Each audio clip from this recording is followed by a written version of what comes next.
Welcome, welcome, Wandering Beekeeper here. Glad to see you. Ah,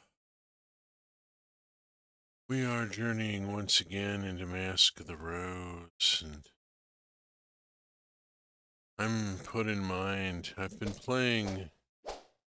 I don't play Mask of the Rose in between streams, so that there's not story progress that is lost, not seen. The whole point is the story progression after all. So let us go.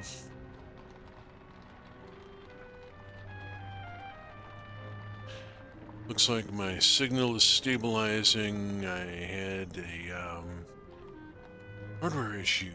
It's an external monitor at the last minute. Just went dark and gave me a red trouble light. I don't have time to investigate. Had to swap it out for the other external monitor, and so before I can get my day gig rig working again, you'd have to set back up because I mooch one of the external monitors for my day gig rig to be an external for the stream. So my day gig rig is now a bit in pieces. One monitor is just entirely unplugged. I mean, if it's got a problem, let's power it down. Just on general principles, take the power off of it. So the power cable and the HDMI cable have both been unplugged. And yeah, the monitor that was on the left is now on the right and plugged into the HDMI there and is working just fine. So swapping out monitors during the credits music, that's always exciting. Things are like that. And I was thinking about, before stream, I was playing more of Interstellar Space Genesis, ASG, Interstellar Space Genesis. It's a space empire a colonization and empire building game where you play one of a number of different species. The game suggests starting out as human until you get used to the game, and they're not kidding. It's also the Evolutions edition, and so there's this whole extra track with that introduces self-aware androids, and this whole AI thing that gets going, and the AIs are actually pretty good people to work with.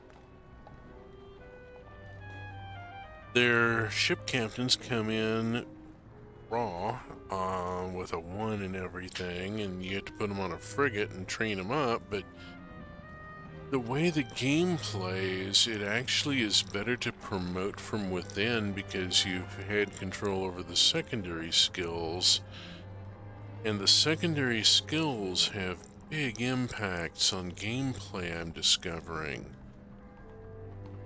That's a gold mine for research points and culture points and income and all sorts of goodies. This is a wonderfully complex game that's being really engrossing, but it's also being just utterly maddening because it's got a bloody memory leak. The game is supposed to max out at turn 299 and call a score at that point if there's not been a victory condition met already. What I have discovered, two things. One, the victory conditions in the introductory basic mode, in the sort of easy mode that it puts you in for the tutorials and so forth, it's rather difficult to not win. And there are ways to dodge some of the victories. Anytime there's an election, you can always throw the vote and not spoil so that nobody wins and you can keep playing. But there are some where it just pops up saying, okay, you've got a victory condition here. Do you want to call it a win or do you want to keep playing? And I have to hit the keep playing button. Dismiss yet another victory. So it's not but after turn 200, with my empire and 3 other species, the galaxy becomes so complex and has so much happening that the game starts crashing. It is a memory leak. And I'm like, okay, this is memory management. This is not rocket science, and the people who did the rocket science coding were better at memory management than you are. And I find myself thinking that I understand how Madame Zhu feels. Very good friend, a member of one of the major players in the truck community streamers, of which I am happy to be a member. We'll see the schedule for the streamer community at the end of the stream tonight. Madame Zhu signs on saying, "My name is Zhu and I hate video games." And she has explained this. She sees the potential. And she sees so many games fall short of that potential that they're going in a good direction. They've got a good mechanic. They've got a nice story going, whatever. And there's always something, some misstep by the devs. They try to cut a corner, save some money on the budget, don't have the money in the budget. The studio keys in the script because we know the studio will pee in pretty much anything. And the game fails to live up to its potential, and it's so disappointing. Interstellar Space Genesis, this is memory management. The woman who wrote the code that landed humans on the moon and was working with a computer more primitive than the one in my wristwatch, with less capability, was better at memory management than you are. And it's just, there's no excuse for it. How have people, we've gotten sloppy. How have devs lost the skill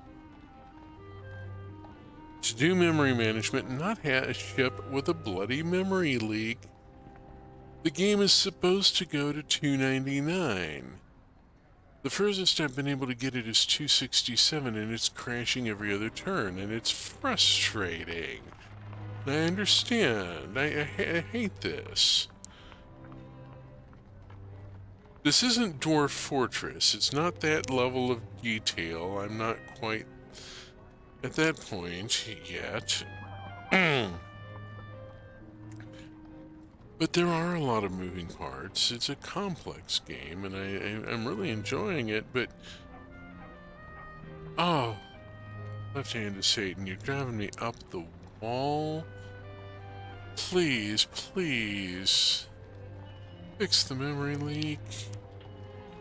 Enough of this. I've been ranting a bit, partially to see what happens with the VOD.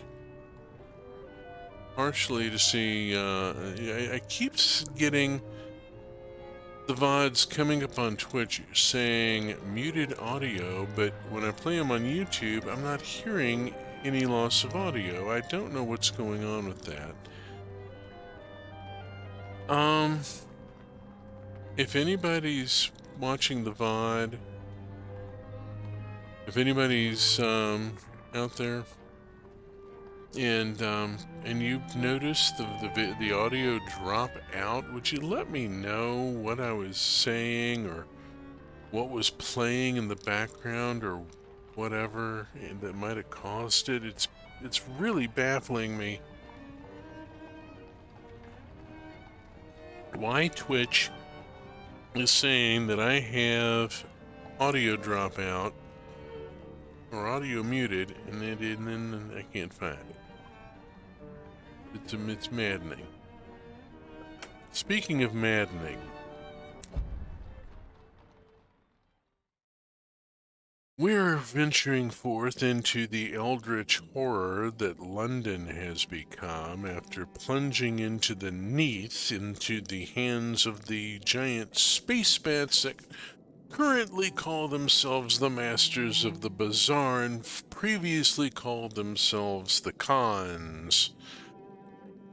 We have been through the one season already. We are now in the season of Yule and trying to come up with something vaguely like a holiday that we can celebrate with the entire bloody city and the stolen river being way the heck down. Well, way the hell, I would say way the hell down, but we're sitting right next to hell. The stolen river that used to be called the Thames.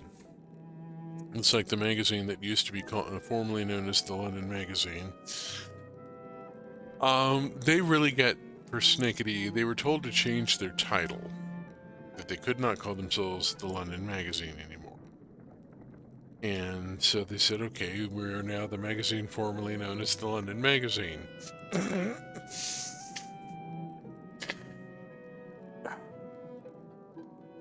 I think the masters went off and like banged their heads on the wall over that one.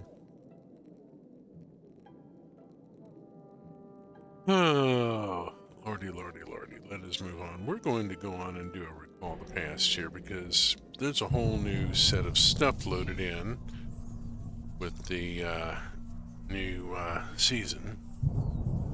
And so we're just going to play some stuff through here and see what we get. Oh yeah, this is when Grizz was still wearing the fancy dress before she started wearing pants. She looks so much more comfortable in a shirt and trousers and a waistcoat.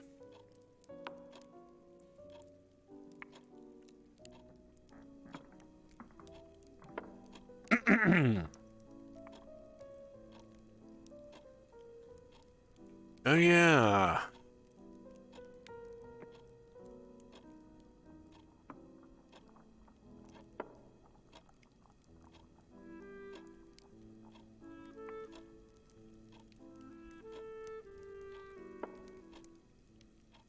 Oh, that's for when one has guests.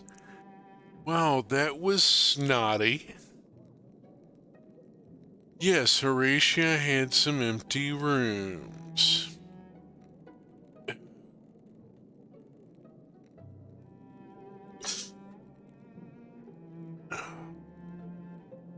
For Pete's sake.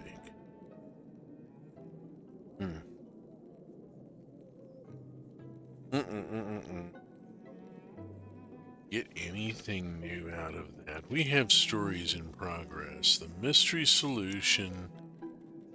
Do we have enough to put this? Yeah, that's enough to have some questions to ask. The rodent domestication someone. That's still locked. I think I need to go talk with, fellow at Menace Eradication Hat. I'm going to let's go and get Algernon involved here because I really wanted to do this. There's a thing to be done here. I'll need the prisoner's jacket shortly, but I'm going to stay with what I've got for right now. Let's see, I need to go to Ferret's shop for several reasons. Let us speak with Ferret about the place of rats.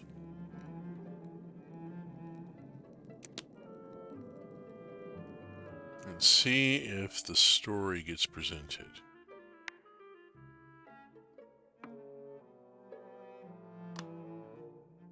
As previously, bloody heck, content warning and, couple of quick comments about presentation. Content warning, there's going to be all sorts of weirdness and, stuff. This is fall in London. Expect it to be inappropriate. There's an adult content and a drug content warning on the stream for various reasons. One of which would be chlorodyne, which doesn't show up in this game, but it was a Victorian concoction sold over the counter. It was usually about 80 proof, a syrup of extract of coca leaf, basically morphine, and cannabis tincture. The stuff would knock you on your ass and make you forget about whatever it was that ailed you. It was useful for a number of things. It just, you know, it was a syrup made out of cocaine leaves and weed and alcohol and sold by the bottle over the counter to anybody who walked in. There were no laws about... I mean, you could send your kid to the store for a bottle of this stuff, and if the chemist knew you and your kid, they'd go on and sell it to the kid to take back to you. Or at least, you know, that's what the kid said. So, yeah, we're in that era, and things are going to get all sorts of funky here. Let me pop over here for a second, just a second here, and let's see who we... Okay. Alrighty, and you brought back Algie. Ferret just insists on calling Algernon by this nickname that Algernon doesn't approve of, and it's a thing between them. So, let's go on and have a look here. Lay out the beginnings of the rats. This gives an in. This will be in it. See, chalk. Goldsmith's lens and a tail. He moved me on. No, Goldsmith's lens and a tail. The rules of ordinary etiquette are famously inapplicable to holy men. Wow. Wow, that could be taken in a number of contexts, and including, I mean, this game gets political. We've already seen that this game gets political. Oh. Anyway, much as I hate to bother a man busy bothering God. Yes, yes. I will agree out of friendliness.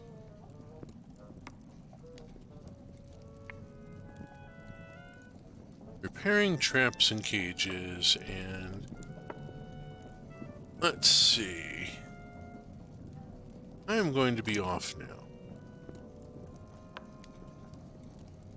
Lots of biting creatures in the alleys these days. I'm starting to think they got my old apprentice. Dwells underwater. That could send me to the sunken parliament. There was the whole thing about Westminster. Mr. Pages has already taken me to see the ruins of Parliament. Westminster ending up in the river is just so appropriate. Yes, that place should fall over into a sewer. Ugh.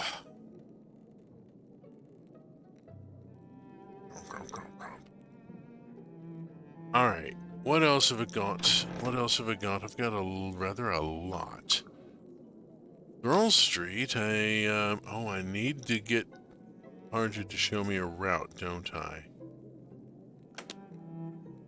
And I need to do the thing for Moss.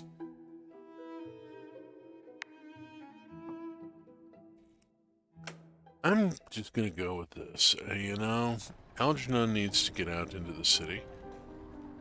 Ask Argid about some new destinations. Oh, I know how to get to the bloody hell. I know how to get to the Vicars. Well, since I'm here, we'll go on and ask him about the Devil's Townhouse. People with yellow eyes, yes. And the very warm handshakes.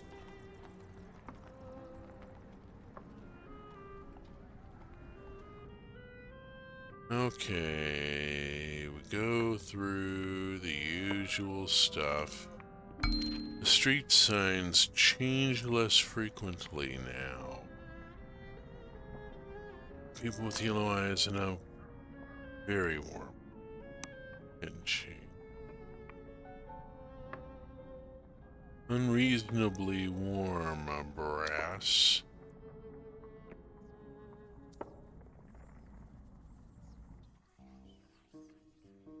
Ah, hello. Oh, really? Yeah.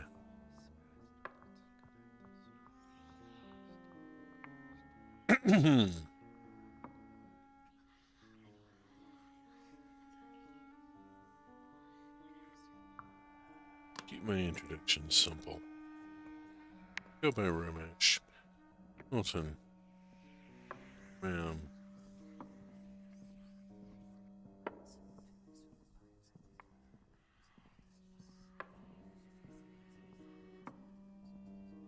Speaks.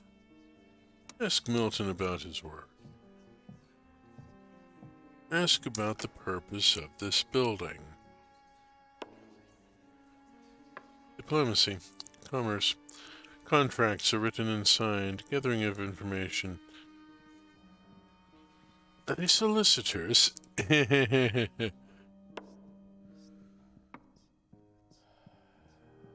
The term implies some engagement with the law. Virginia's colloquial British English isn't necessarily very good. And really, that's a dreadful gap in her education if she does not know what a solicitor is. A solicitor is specifically a lawyer who handles paperwork, draws up legal forms and so forth, does filings, but does not appear in court. A barrister has been admitted to the bar and thus practices in a court of law. And it's an important distinction. And someone in her line of business who doesn't know this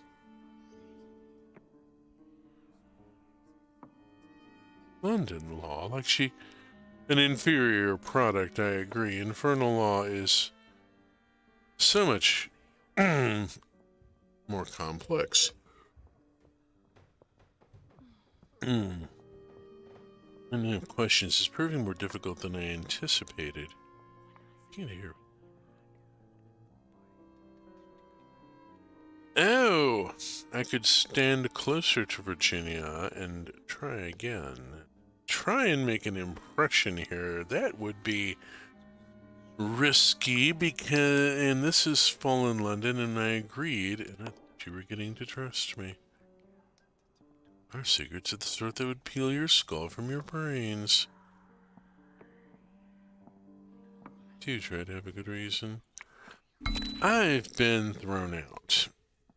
But I got Virginia as a person, as a story element, so we'll see how this works.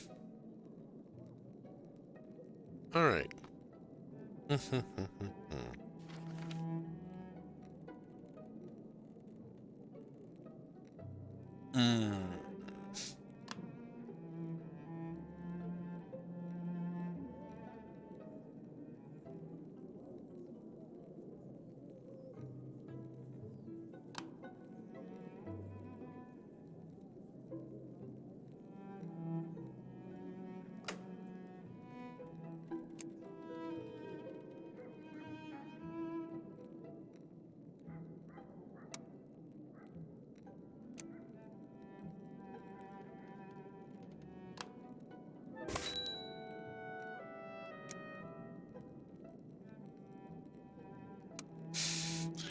Tragic ending.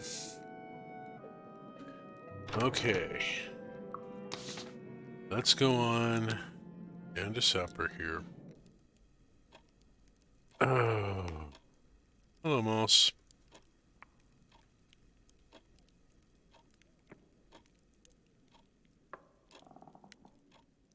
Oh dear.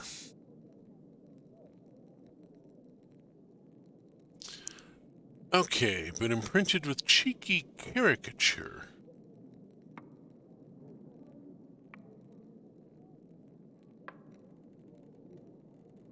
What I took to be a crocodile. Oh dear, a Punch and Judy show. Bad Mr. Punch, he's a rum one, ain't he? Strapping as his yapping little wife is dainty. Hit her with a big stick, give her what for. That's probably gonna get the audio muted. We'll see what happens. Yours has her nose in the air, Grizz. Look, yours is wagging her finger. Nahum.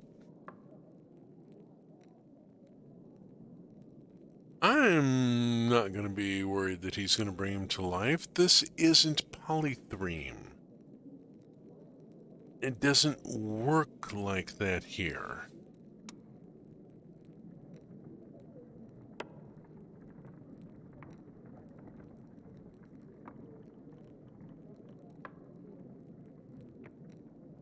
Okay.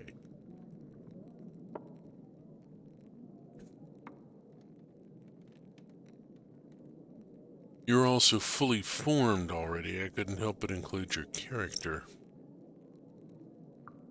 I'm going to agree that this is the correct approach.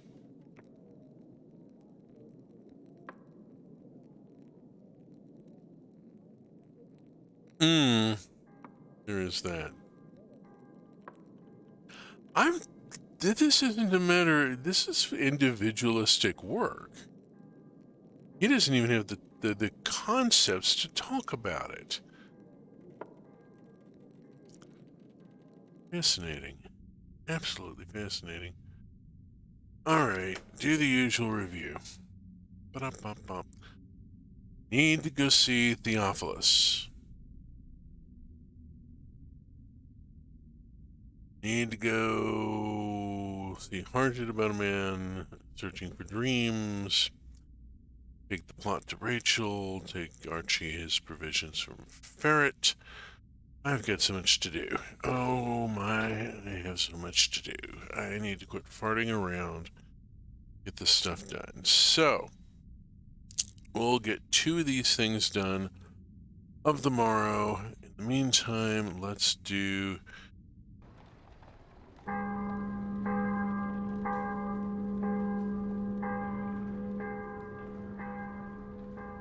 the bell. We move on. Let's see. Vatican Encyclical Lapsus Londinensis affirms support to all children of God, rebukes Anglican Church for abandoning flock, confirms that devils are enemy of the Church. But on we go. Yeah, well, they're also neighbors.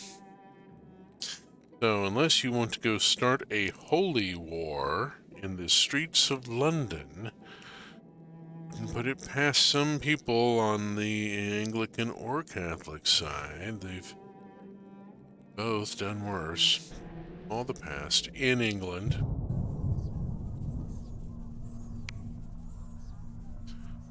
Well, let's see. Let's just bounce on through. Okay, so I was traumatized and didn't go down to dinner.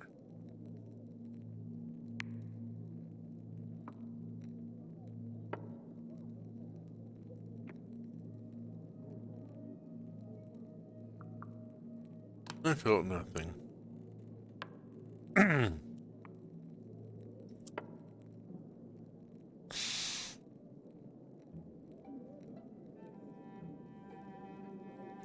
No, that didn't do much for me, did it? I felt nothing was an appropriate answer, just didn't seem to do much for me. All right, let's get moving. I have got so much to do. Take the story to Rachel.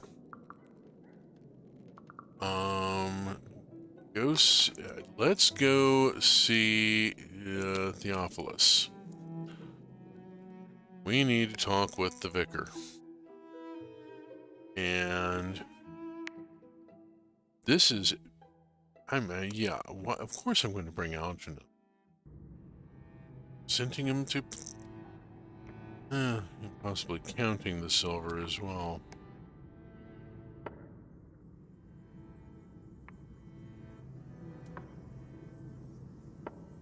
That is just...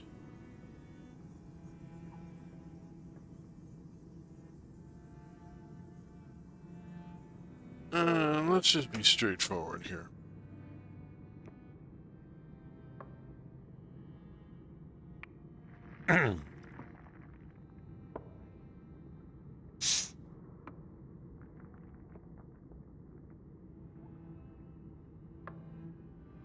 Cats, rats, bats, ravens.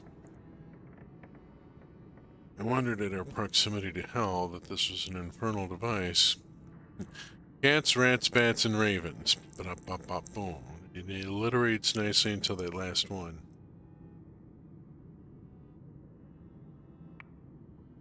Let's see. Familiars, yada yada. Oh, Lord, King James. Can't die in vain. No, we invoked Immanuel Kant.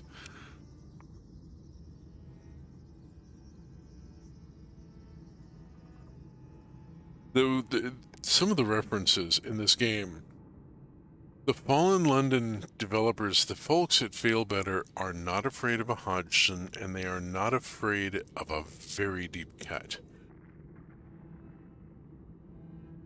Next thing you know, they'll be dropping Spinoza in the conversation just to watch people explode.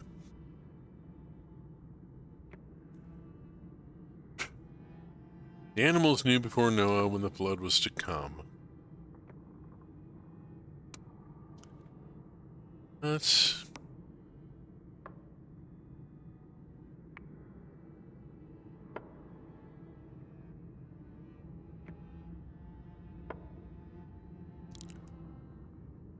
Um,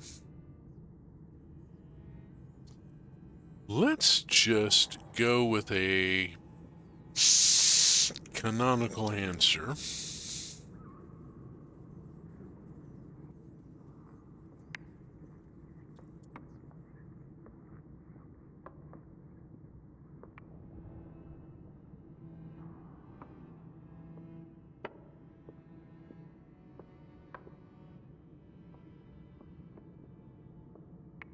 Baptism of the Rats.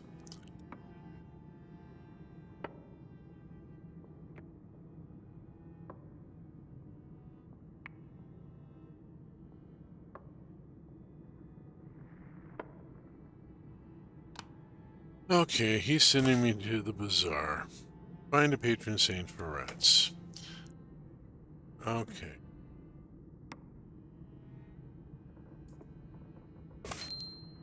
Okay. Making progress in this storyline. We've played through this one before, but I do have a thing I want to do differently. Oh, don't you love the light that suddenly appears overhead? He folds his hands and he's got the ray of light coming down. It's wow, that's heavy-handed.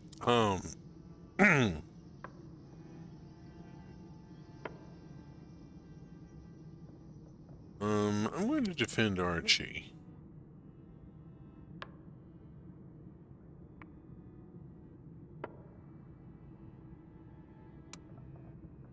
I'm not going to flirt with the office. Let's just continue being quite open. I am frankly shocking because I'm so frank.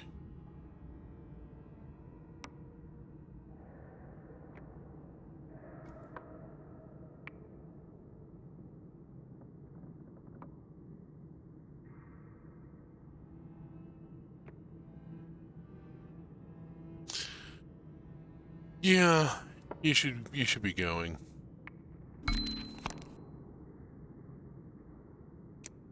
Alright, that gets that done. Got progress on the rat story.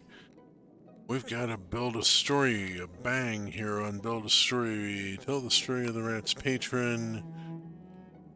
Oh, this is a whole new story. Rat Prophet King.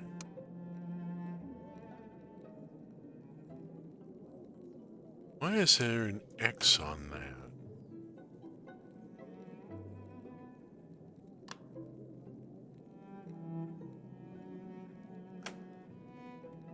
Rescued.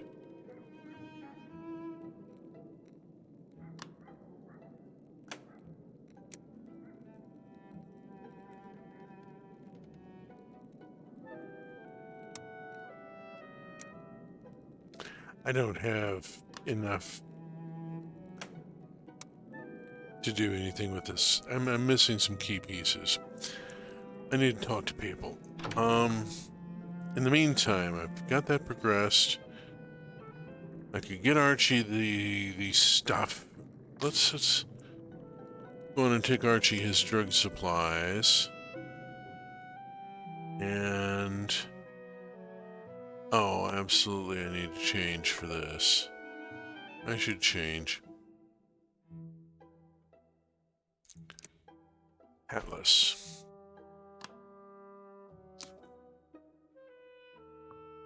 Nothing.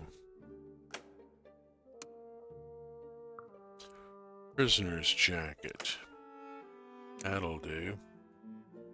That'll get me in. It might not get me out.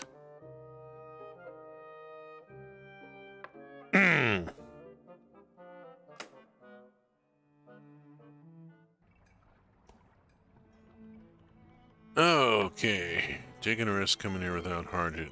Back up in the ungulate beside me. Yeah, especially, bring up my recent memory.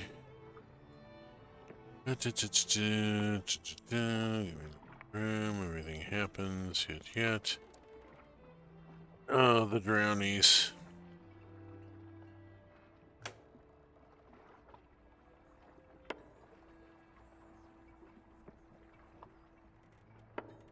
Half sight of a kingdom underwater, deep green water, and a throne without a king. Yes, of course it has to go all chthonic here. So at least it makes a change. It's not your mind playing tricks. Nor that. It's the drownies. There have been drownies for a very, very long time. Something to do with Parliament. All the ministers drowned. Oh, have I not been? I thought in this run, I thought I already went there with Mr. Pages. Give him the drug supplies.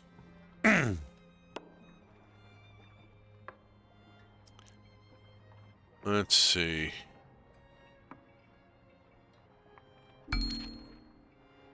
Okay, posing specs. There we go. I like that. Hold on. What are these? I thought you could. You got bought drugs for Archie.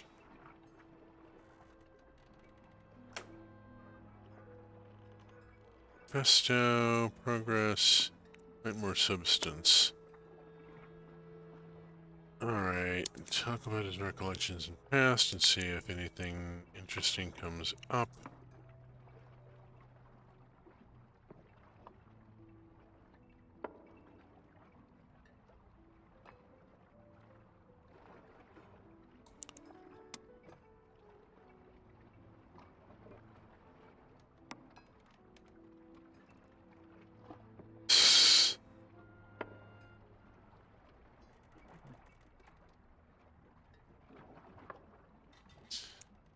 Alright.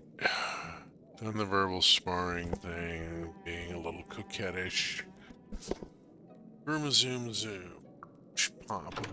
Yes, I am zooming through this. This is my second pass through this game. You probably already know that if you've been following it this far. But this is my second pass through the game, so I'm not reading aloud all the text on the first pass. Trying to go in a few different directions here.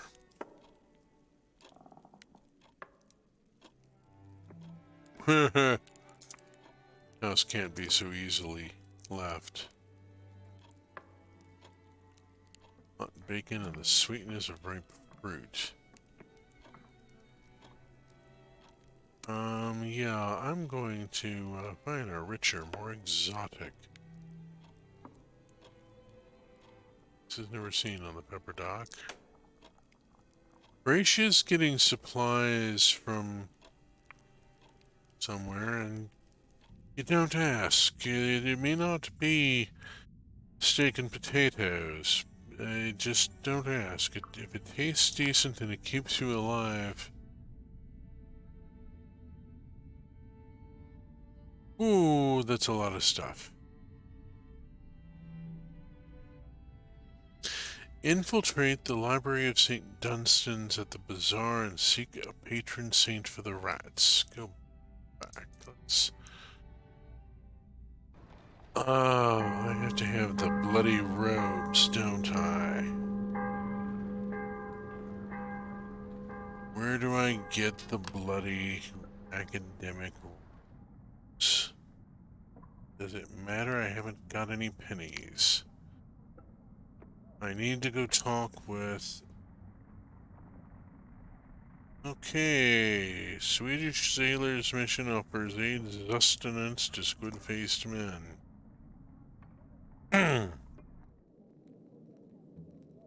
The Swedish sailor's mission is a thing. There's a whole culture around it. We'll do the recall of the past.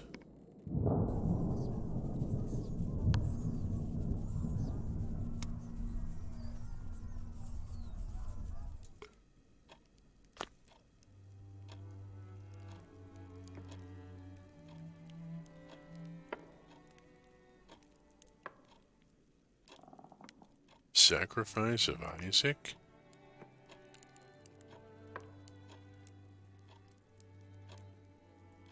remembering Archie right?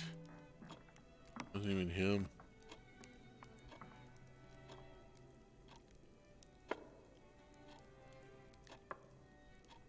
Yeah.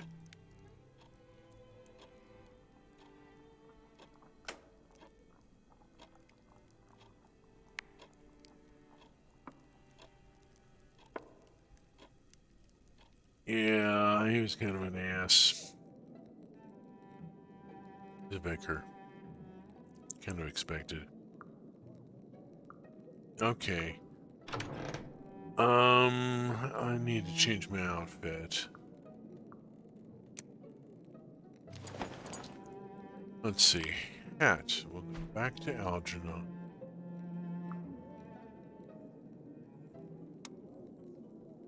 Base. We'll go to the posing specs. Lapel. If I'm going to go see Rachel, I'll do the Spirifer's Fork, and then we'll go back to the black coat, because I rather like the whole thing there. It's rather stylish, isn't it? There we are. Off we go.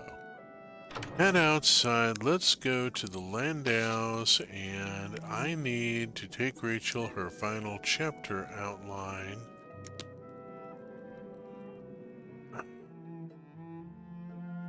Need to get some opinions on the manifesto, but so much else I'm trying to get done. Let's wait for Phoebes to go.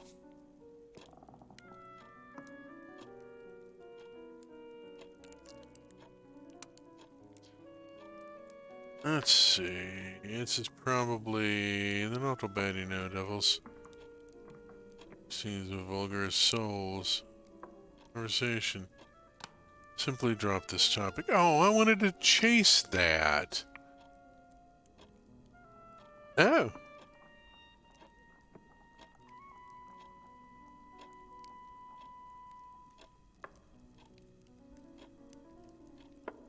But I like the floral furbelows. I spent rather a lot of time browsing through the British Library's collection on Flickr and pulling public domain images of Victorian text embellishments, the line drawings that they used to do, the pen and ink drawings they used to do to fill space when you had a big blank left on a page. And we used some of those in the 1879 books. Went for a much more classic layout all through. Oh, let's see. We've got an Air of Triumph. She reads on. It's not meant to be. No, she doesn't. Like the gloomy ending. Thought she said that she... Oh, bother. Thought she said she wanted conflict so she could continue to build on it. This is an ending, but it's... You've got to leave openings and troubles to explore in the next book. You know, you're doing a series here. You can't just wrap things off.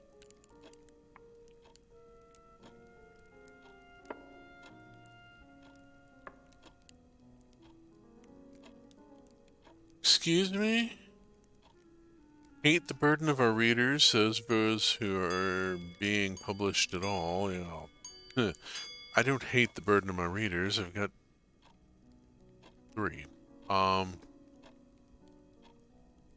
Something I'm going to have to bring up at some point. Might as well bring it up now. I'm going to be turning 61 come this January 2nd. I'm going to start asking people for my birthday. I want you to spend $1 on me. Spend that dollar subscribing to Bread Spotting. You will be hopefully getting the URL in the chat at some point. The Coffee Bot should be dropping it in at some point.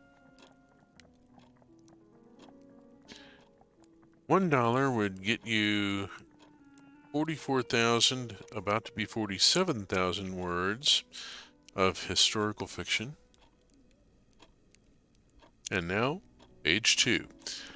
And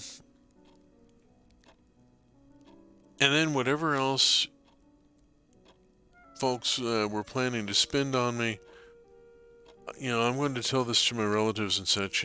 Spend $1, subscribe to my story, read my story, tell me what you think of it, and whatever other money you were going to spend on me, there's all sorts of people needing mutual aid. You know? So, let me move on here.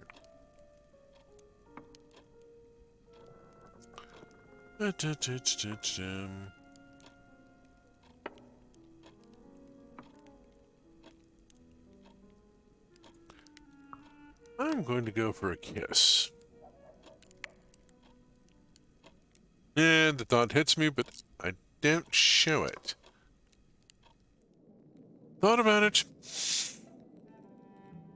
Decided I really wanted to, but no, I don't think that's such a good idea. Maybe not, maybe not. Alright, the bazaar. I need to do several things.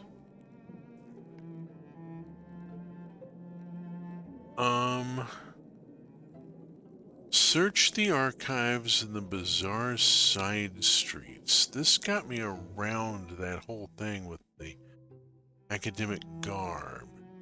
And then remember the College of Auditors.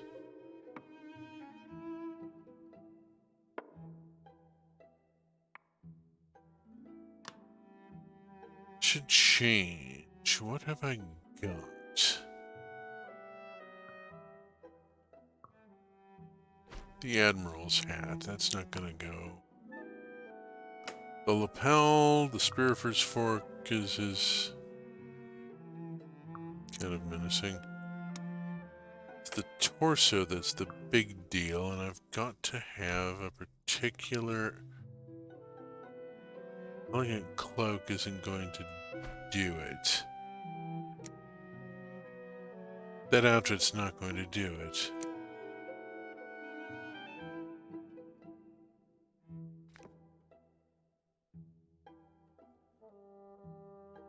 Maybe some other time.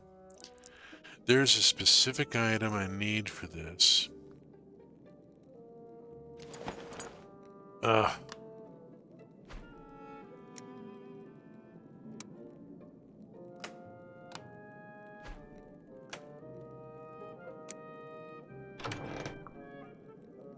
Let's see.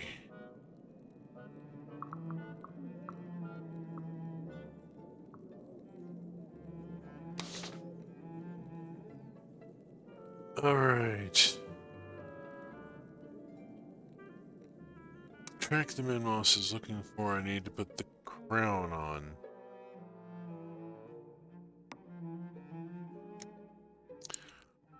I'm sorry, Algernon.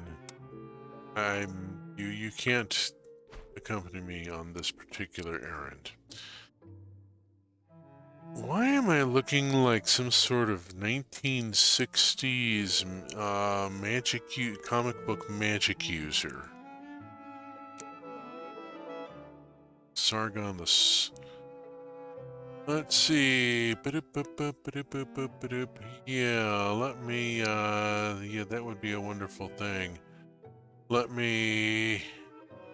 see what...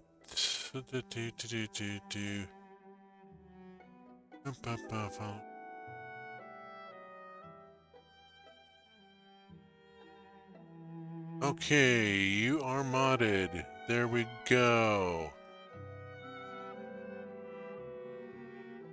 Yes, thank you. Please get the Pepe avatars out of my chat. Thank you. I wasn't seeing them, so we'll call that fortunate. be and move on.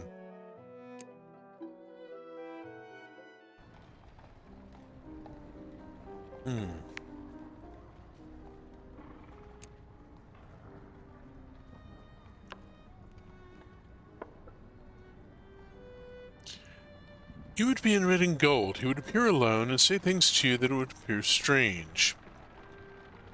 A talking hat. You'll get used to it.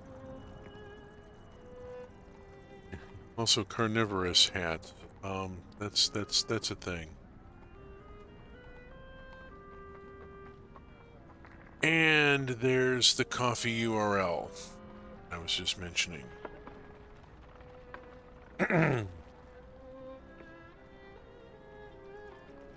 Ah.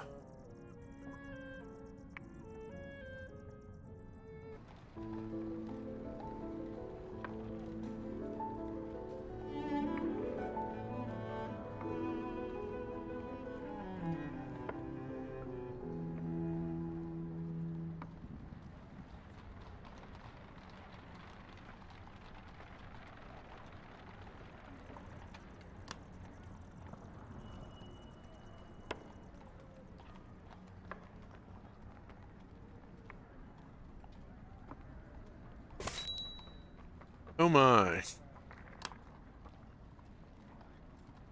It's the Calendar Man. Boom, boom, boom, ba-dum, ba-dum. Crown upon an uncrowned head. For me, it resides at the... You have it first. Yada, yada.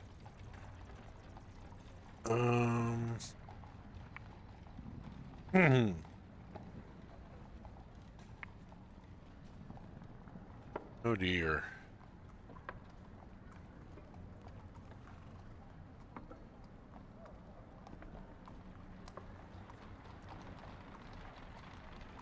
I'm going to tell me my dream of the sea.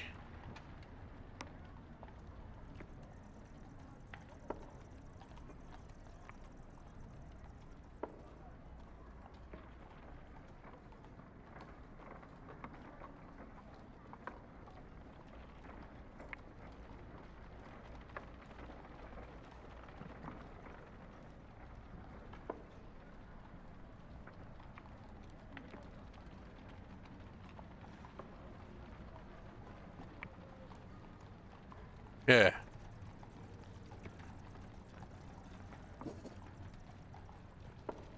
There is a ritual. The rules of courtship as sacred as in the observance as in the act. I'm gonna just stay back.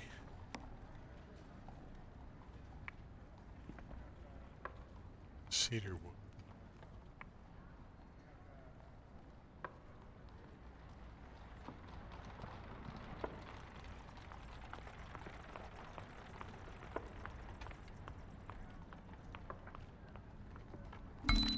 Okay. There we go. Alright, played through that. Boom, boom, boom. Let's get that dealt with. Ah. And boarding house. Go down to supper. Oh, I should have changed. I forgot to put... Hello.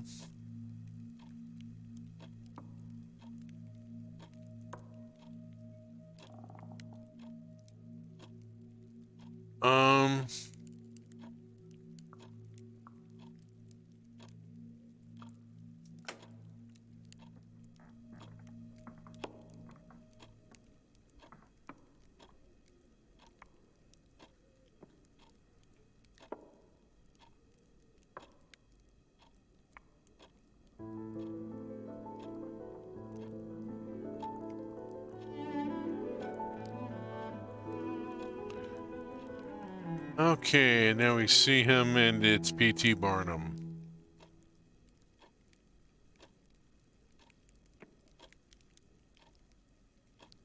Or is he supposed to be Mr. Darcy? I don't know. That whole attended by drones and spooled and honey need never leave. I mean, but drones, my how they fly. He's describing Grizz's mother. Ugh. Ask if he's here for more of my dreams.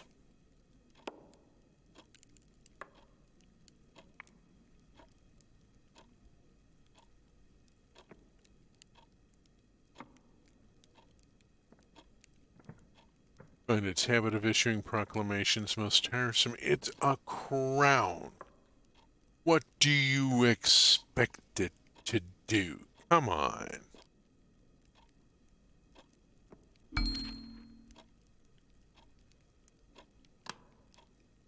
So I've got the bloody thing back. Odds sods.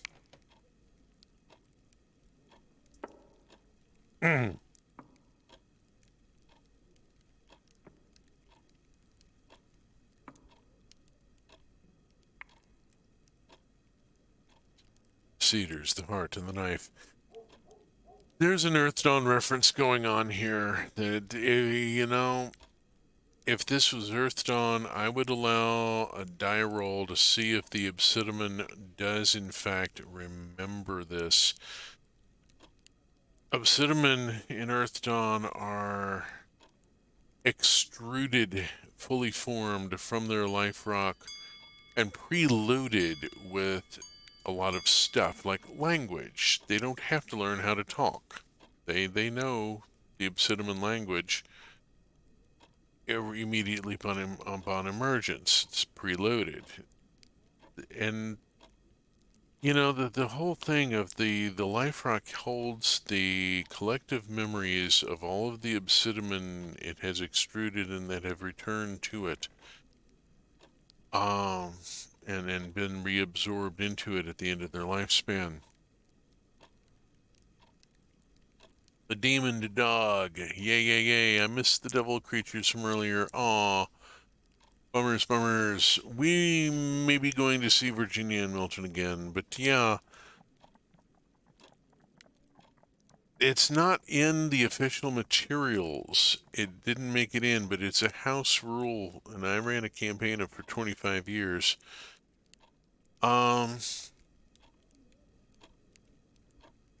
That Obsidian occasionally will remember stuff that happened to other Obsidian a long time ago. They may remember things from thousands of years ago. You know, it depends on how far back their life rock goes and what their life rock saw fit to load into them. So, Mr. Moss, however, Moss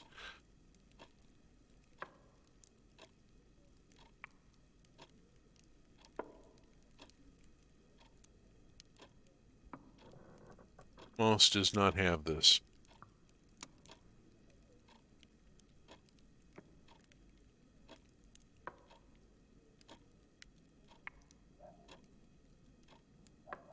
Ooh.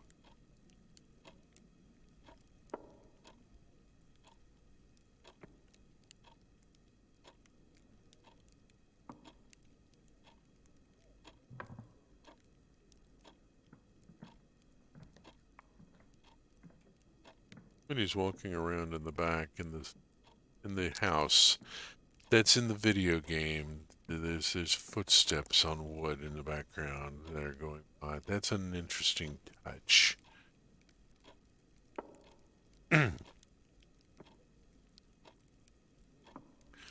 So May is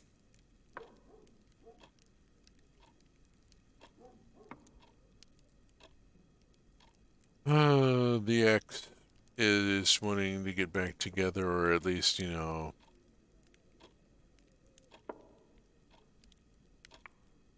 or something. Who knows? These are immortals that are going back and forth.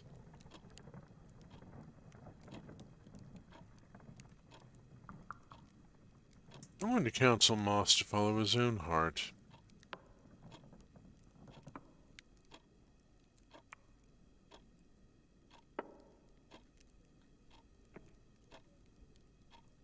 I've become only more myself. That's a frequent theme in stories of immortality.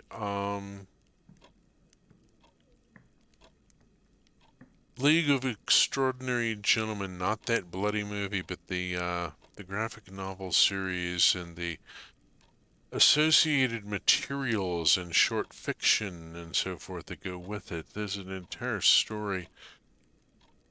When one lives this long, it becomes a question of not what one will try, but when. But yes, you do become only more yourself.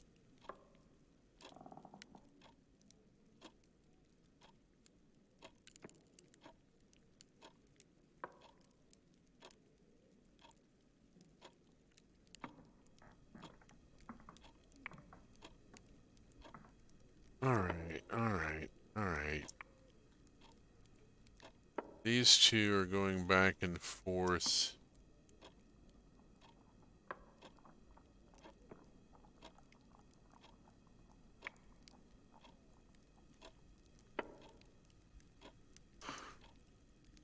Being rather gloomy about all of this. Very Victorian. This is almost like a Russian novel here. You know the difference between an English novel? We love that movie, although it is objectively terrible. Yeah, well, yeah, I understand. The difference between an English novel, a French novel, and a Russian novel. In the English novel, the man and the woman want each other, they love each other, they go through many adventures, they get each other, and they live happily ever after. In the French novel, the man and the woman love each other, they want each other, they get each other, and then they fight. In the Russian novel, the man and the woman do not want each other, they do not love each other, and then for 800 pages they brood about it. Let's see.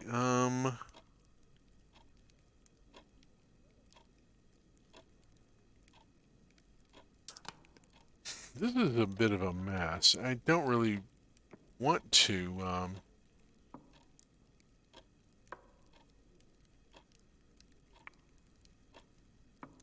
I really don't want to express an opinion on this. I want to butt out. This should be a private moment between these two, and I'm not sure why I'm even here.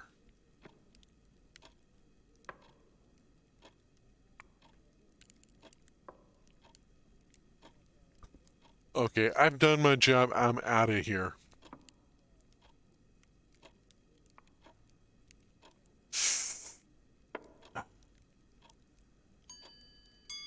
Yeah,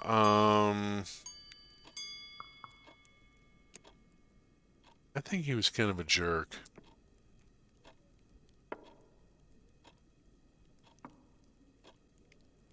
Oh, good grief. He's one of those, I'm just speaking the truth.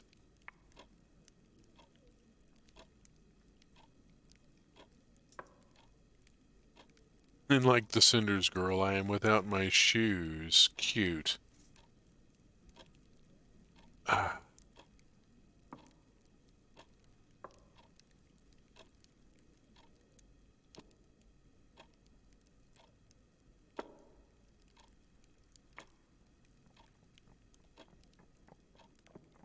Oh dear. Moss has already been declared unfinished. Be a hell of a thing. Okay, we still gotta get Algernon the rat baptized, find a patron saint for the rats, yada yada yada yada. Hui.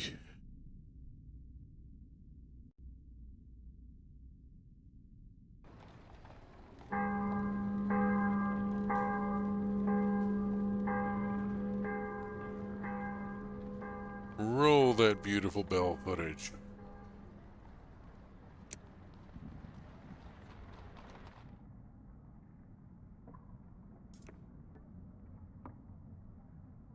Feline, answering name of Pebbles, accused of carrying prisoners' messages from the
Whew.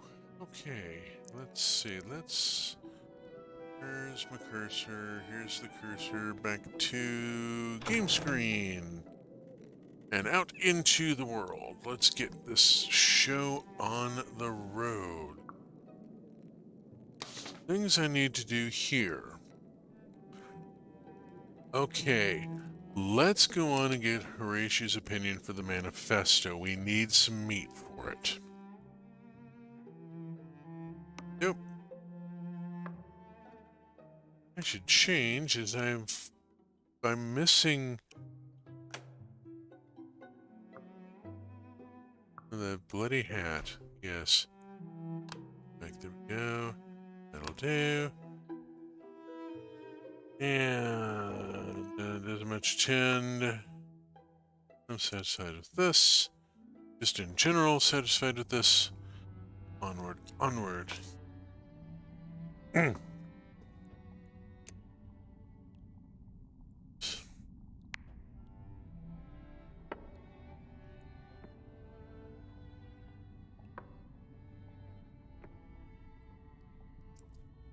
Yeah, she's talking about the cop. I'm moving on.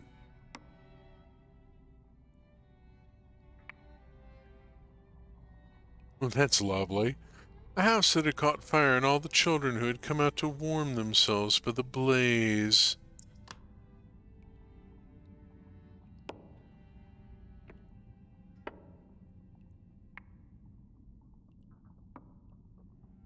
I don't put any trust in them. I just don't mean to rile them. But there's only one thing you can do. People close to you alive. Horatia's a very practical woman. I like her.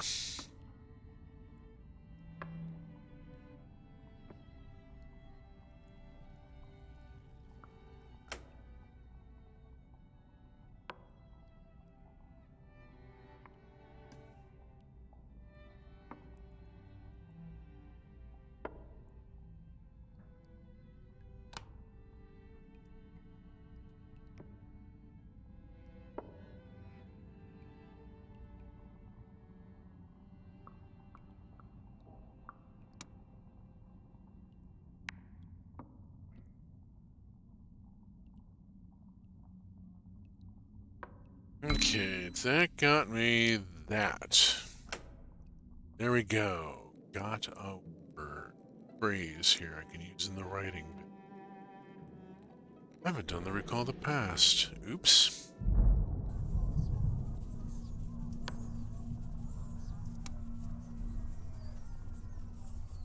This could get interesting.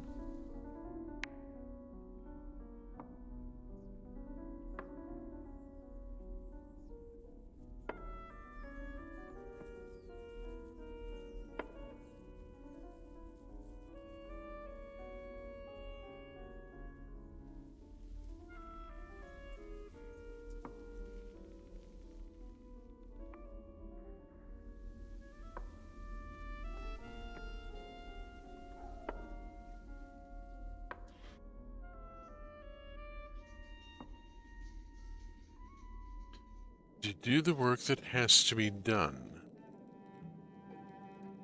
That's interesting. Alright, where are we going? I need to look at my inventory. I've got 2 pages. That would give me 2 pennies.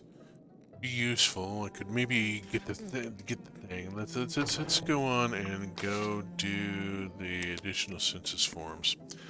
Get the pennies, and then I can go see Ivy and see if she's got anything to wear or something. Oh, right. I'm going to have to change. I'm going to need the ministry badge. Bloody thing. Alright, that'll do. There we go. We've got the ministry badge. Nothing else is really going to matter to a giant space bat.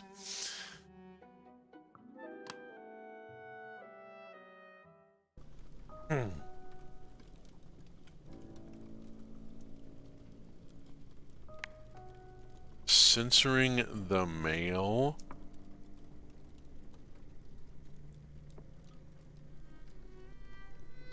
We change whatever displeases us, including the layout of the streets. The doctor had something to say about that, about, the problem with fascists is that when the facts don't suit them, they tend to change the facts to fit what they want. It's going to be very uncomfortable when you're one of the facts that needs altering.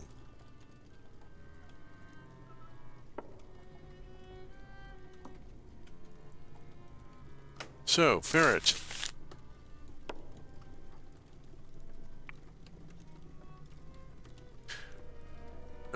Inefficacious. Streamline them. Alright, and moss. I get 2 pence for moss. Its existence is a scream. What an interesting sentence.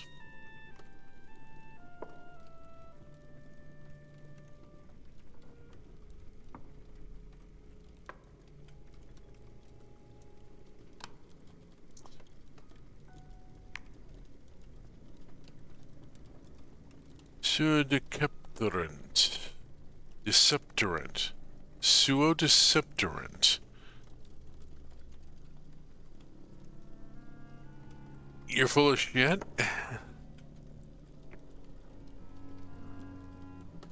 Unless perhaps you do not expect reciprocignificance. You don't expect me to return any sort of interest in you. Portmanteau has a greater ring of plausibility. Oh, his portmanteaus are sometimes... Reciprocignificance. Wow. That's a fun one.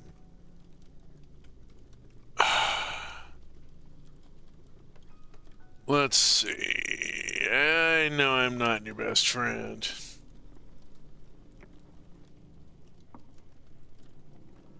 Accurate.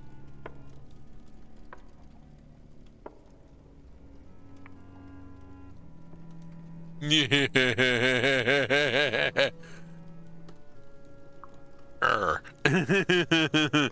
That's the shortest thing I've ever seen Mr. Pages say. One of the other masters. Oh,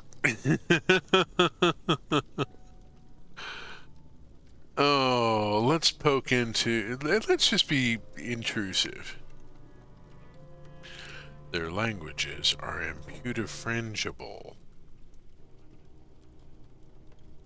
The idea that the word reciprosignificant points to is really pulling at us for some reason. We need to think about it. It's an intriguing word, isn't it? It's fun to say, but it also... Yeah, reciprocal significance is a portmanteau concept. If you haven't read anything by C.J. Cherry, her most popular work is the Foreigner series. I'll warn you, there's a lot of books in the series, but it's really marvelously detailed science fiction from a writer with a rather intense background.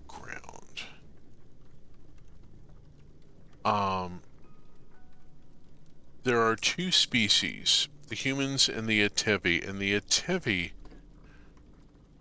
don't have a word equivalent, a concept equivalent to love.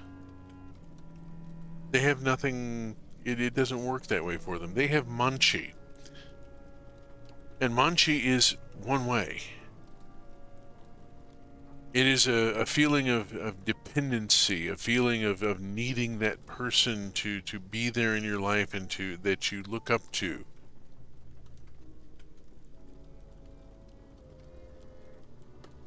You have Manchi to your boss, perhaps. You have Manchi to the Lord who rules over your lands. your lord does not have Manchi back to you. It's not how it works. You just accept this. Impudifrangible. Impudifrangible. Impudent. Frangible. I would like to think we are friends all the same. Pages oh god, he gave Pages a hug. That's going to end. That ended the scene really fast. Oh, let's see. We're going down to dinner. Oh. Going into supper.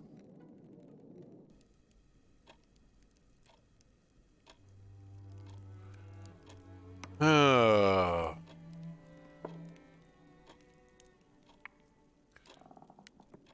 This whole thing about the grumping and griping.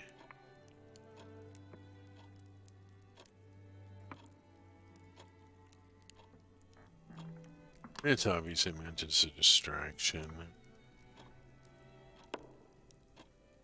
Yeah.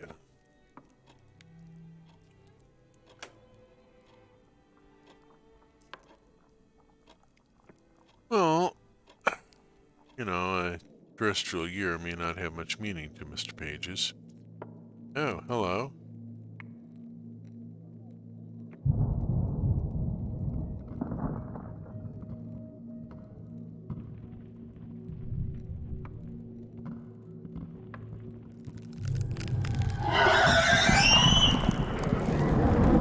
E?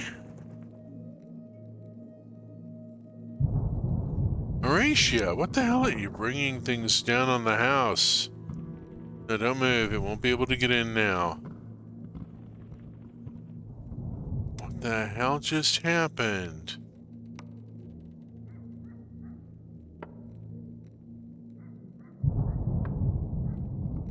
That's the thing that was on the roof of the of St. Albans Proto-Martyr.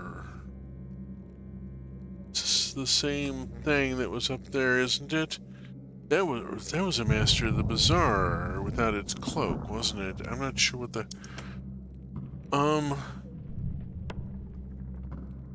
my foundations go deep. That the fabric of this house obeys me. The windows callous over, the roofs grows barbs. The basement extends much further than it used to. I didn't think it was scientific. I'm going to be practical. I only find out when I'm tested. I'd rather not be tested more heavily. Yeah.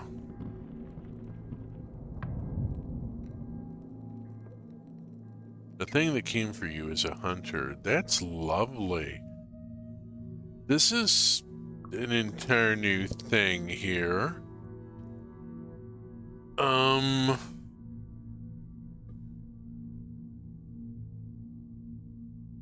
Wow, that's a whole new bit of something there. What the heck?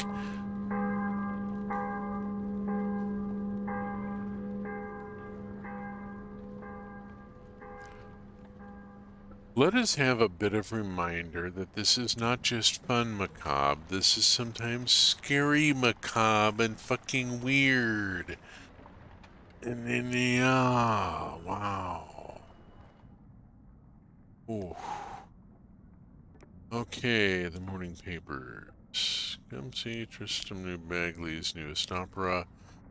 Tristram Bagley is a name that I feel I should recognize. I feel like maybe I looked it up on the last run, and don't remember it, or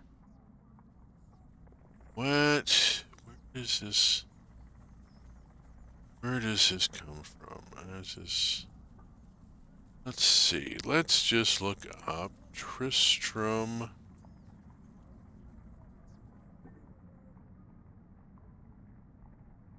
Bagley.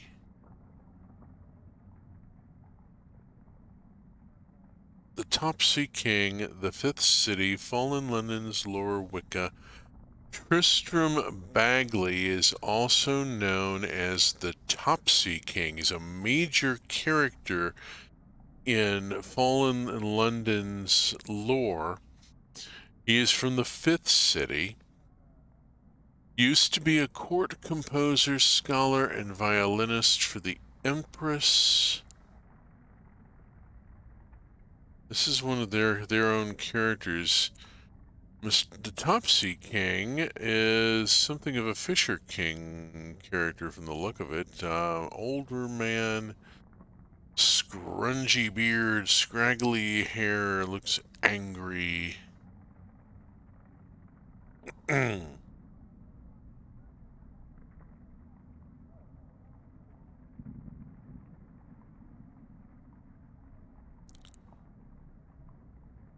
The notorious Bigger King of the Flit. Although he's far from royalty, he's also incomprehensible. He's supposed to be incomprehensibly insane. He talks kind of like someone who spent too much time with the Masters of the Bazaar. Who is the Topsy King? In his own words, a goaden most capering, Heinz the Walkskies, Chanter the Pow Braggedy Men, dab with Vidlo too, goaden. Some of this is obvious, some of it is possibly, well, it could be any of several different languages. Polari comes to mind.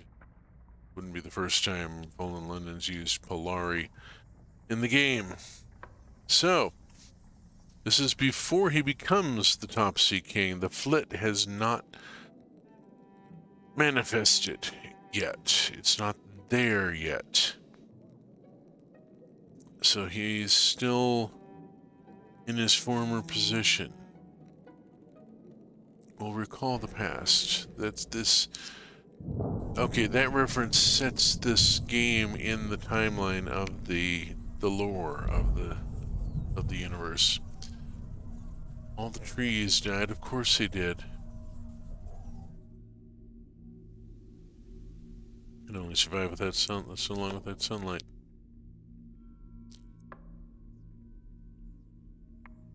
And then blap. Gone entirely. Equinox.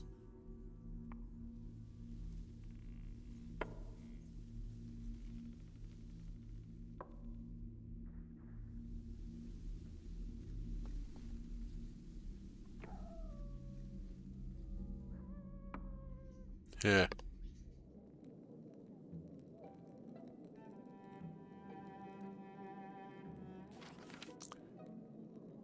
Alright. We gotta go away from the tragic incident.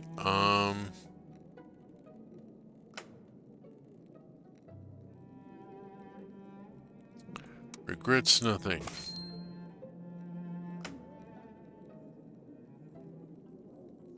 Save and exit.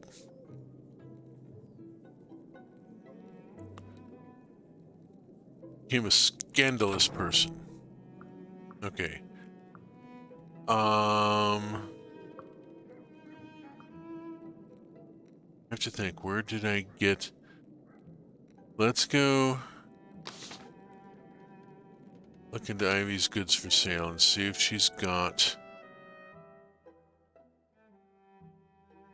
This will be just... I should change. I don't like that damn badge. It's the first thing that people see. Go back to the Liquid Vibrant Corsage. That really ought to be the default there.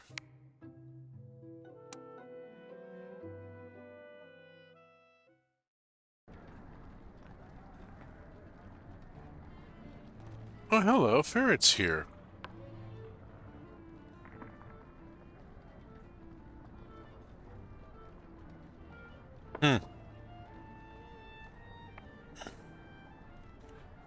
Regis Fever.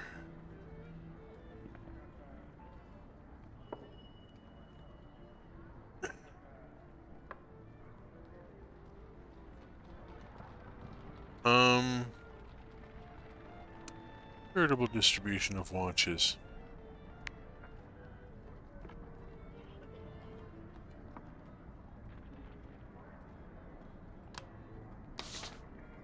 Let's see, what have we got? Something at home in the university. There it is. I'm going to tuppence offer a fair price.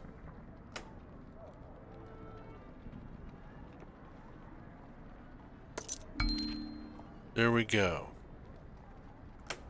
Got the academic gown.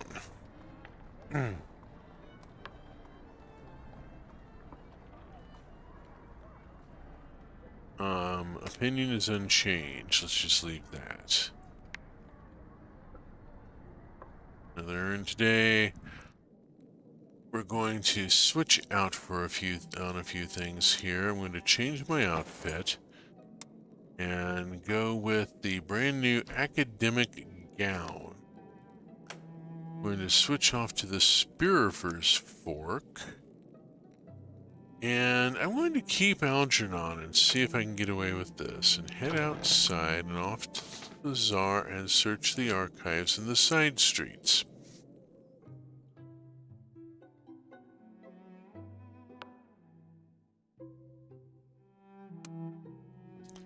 Let's see if this gets me in. Looks like it's going to. Inside, there's a clamor of academics. Let's see, letting the gown do the talking. Should do a crumbling library. I got in. Okay, this is new content. I didn't do this last run. The archive is in a process of upheaval as London's texts are introduced to the Master's own store of volumes. Oh, good grief. Observe the work or focus on a task. I'm going to observe the work and see what I can see. Cleave to the walls, remain as quiet as you can, watch carefully. Parts of the stacks laden with books like pilfered gold. Amending the text, others are carried to great incinerators or pulped into palimpsests for more agreeable narratives. Good grief.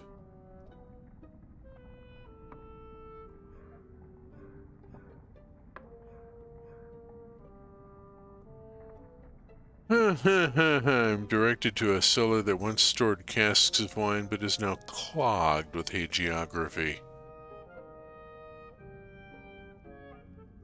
There's the grave. I carry a candle between the stacks, illuminating what little I can. Amidst these vinegary saints, I encounter Eligius in a slim tome on holy men of the fourth city. I find him between the false saints of hell and a niche that contains the gnawed bones of an apparent Saint Erzuli. Yahum. Erzuli, if I recall correctly, is a figure in Verdun.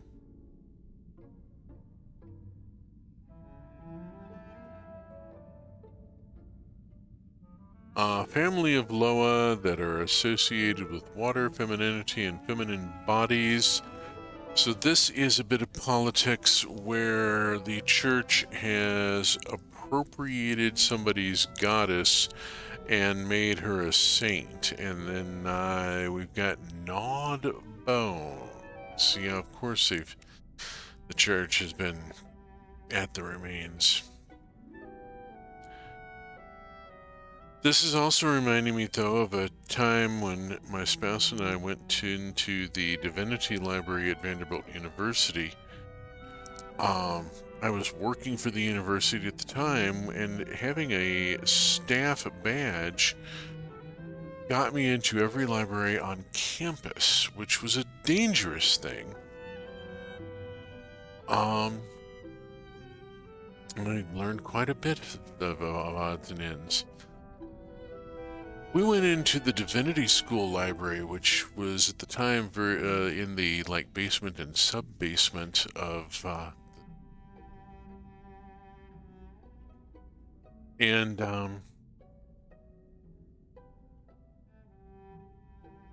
yeah, my spouse ended up checking out a book that literally had been on the shelf for 100 years without anybody touching it. It still had the slip of paper glued inside the cover where the date due was stamped.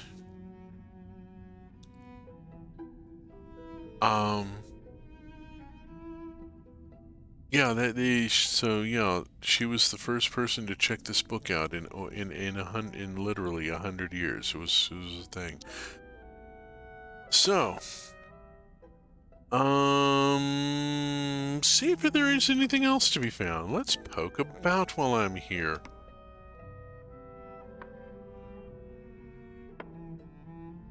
Occupies the shelf next to Eligius, a saint by the name of Tresigor.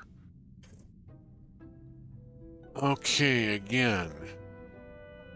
We are going, let's see, Tresigor.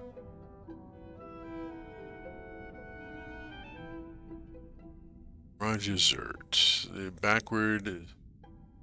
St. Tresigor's Folly, the fifth city. St. Tresigor is a fallen London lore character.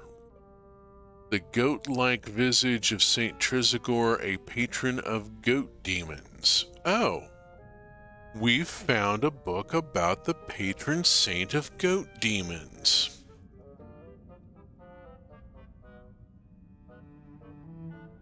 If I continue to explore, I'm going to get thrown out. Let's make my exit. I hear the click of taloned feet somewhere deeper in the archive. This is not a time to linger. I make for the exit, leaving this nascent ministry to its formidable devices. The smog of London is sweet in my lungs as I leave the dust of centuries behind. I'm sorry, no, that's the wrong way about. I'd have been much happier with the dust of in the library. You know? Safely home, I lay out the fruits of my exploration. I set to work in the traditional manner with candle, book, and a sharp penknife. Read the hagiography of St. Eligius. It is the hagiography of St. Eligius, seemingly written in his own hand. The letters sear and dance upon the page. It describes a goldsmith.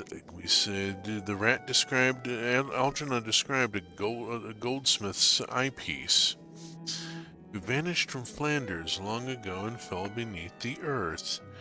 One traveler writes of meeting a man of mossy aspect holding a goldsmith's lens. Mossy aspect. He used it to teach letters from a book written on his own skin, his Bible being lost in the descent. This sounds like a character who shows up in Jonathan Strange and Mr. Norrell, who's a character from British myth, the ragged wanderer who has the magic book tattooed upon his person. And you're a dog demon. Yes, demon dog indeed. My boyfriend is a goat demon, I'm a dog demon. Right. Demon goat, demon dog, got it.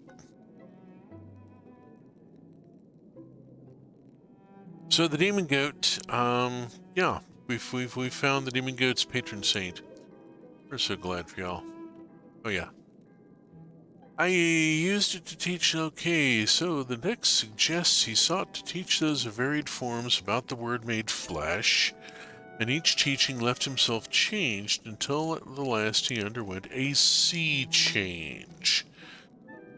He drowned, became a drowning. In traditional doctrine, Eligius' disappearance is his final miracle, but it seems down below, first of many.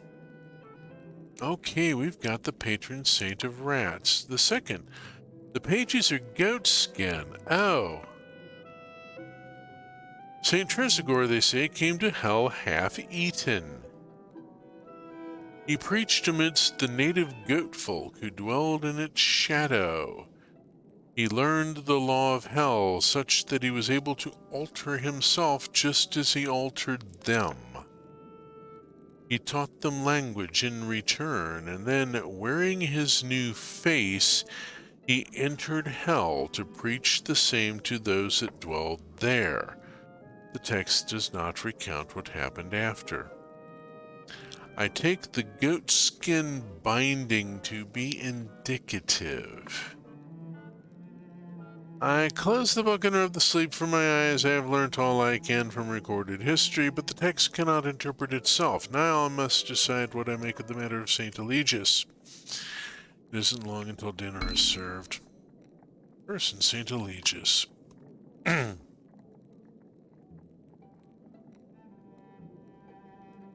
And let us go build a story.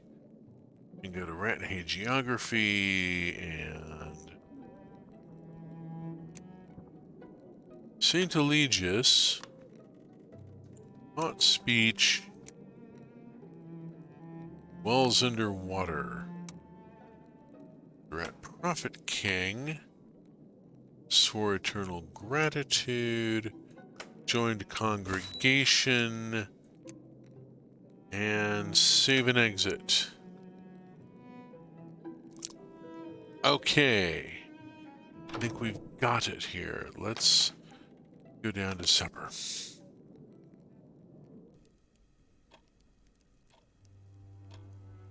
Grizz isn't here. The new ships have come to the Wolfstack docks today. We're calling it Wolfstack now.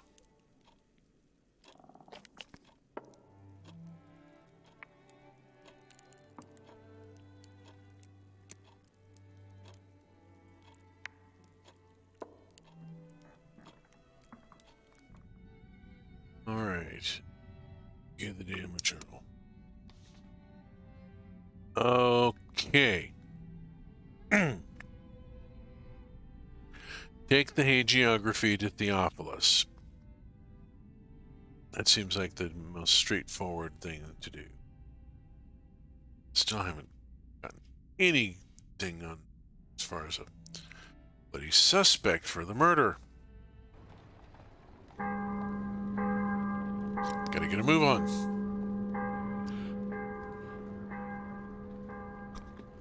We're going to run out of days here.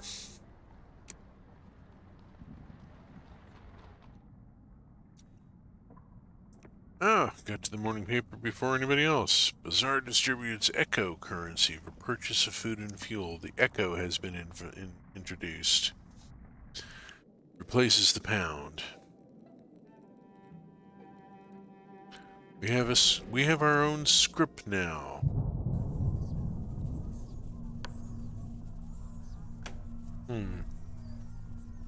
Bother. Okay, I'm out of memories to recall this season.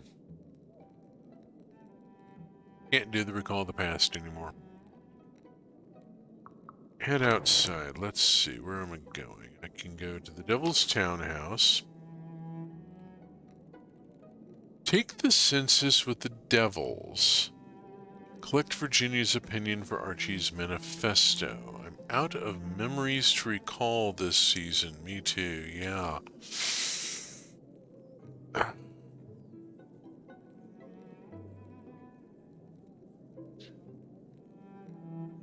Nobody's in love this year, not even you and I. Not singing the lines so that I don't get muted for dipping into Warren Zevon's catalog. Window's Townhouse. Spend delicious time with Rachel. Collect opinions. Take the final chapter outline. Been battering about with that, not doing very well with it. I'm not ready to take the manifesto.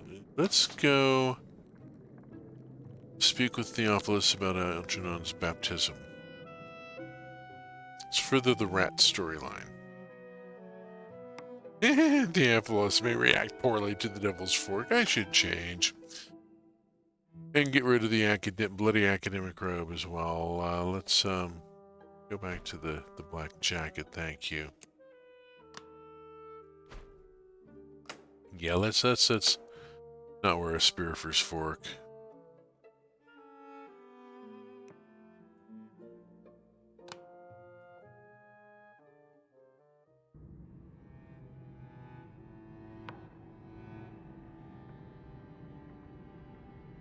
Allow Algernon's presence to make an impression.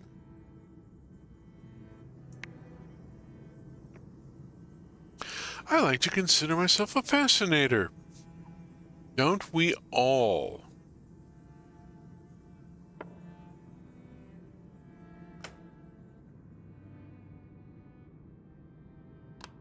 Give the Saint's Geography, Saint Eligius.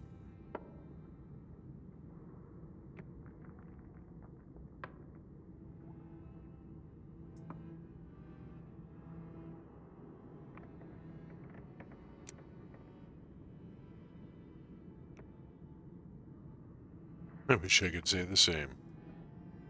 And let us not be weary in well-doings, for in due season we shall reap if we faint not. You may expect teething troubles.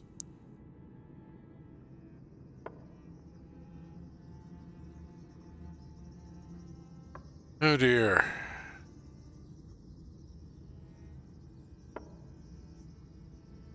None of the proper steps.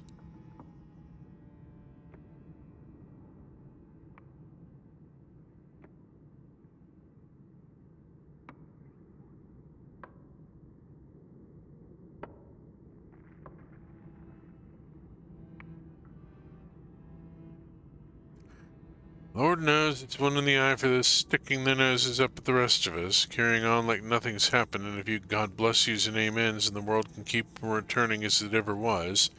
Thoughts and prayers. But the great London public has found a body of people as you'd never wish to meet. And if I'm the face of this, well, there goes my blessed anonymity. That's what I'm asking is, will you be the one to say the words? Hearing Algernon about all this time, absolute. I'm going to ask what Algernon would prefer. That seems like a good idea. What does Algernon think? Well, and I preface this by ensuring you my continued good opinion. I believe this is Ferret's task, and I shall be most cross if they do not perform it. I suppose it's me toad, isn't it? Come on, you horrible rat. Let's get you baptized once and for all. Me holding a rat in the spirit of friendship and divine providence and whatnot. And there's the vicar thinking the words on its head. But I'm here to tell you this is just the beginning.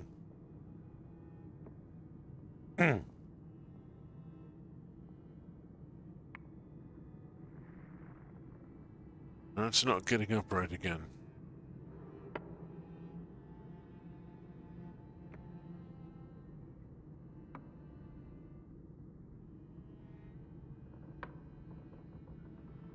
You will not know not the hour, and must always be watchful. You know, I have friends in low places. Echerotos.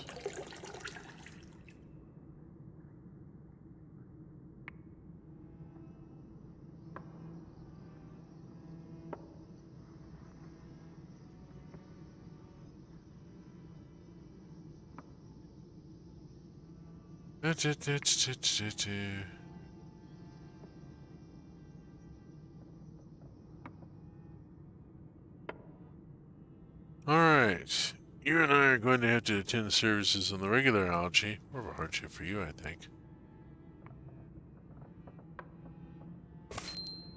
Alright, Algernon has been baptized. There we go. Oh, when do we meet the Rat King? That's going to be it. Let's see, we have Ferret Shop, we have...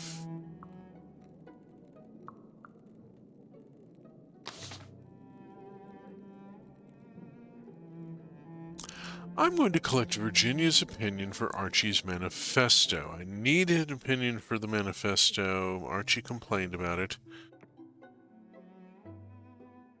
I'm going to go with what I've got. Algernon is going to get to meet the devils.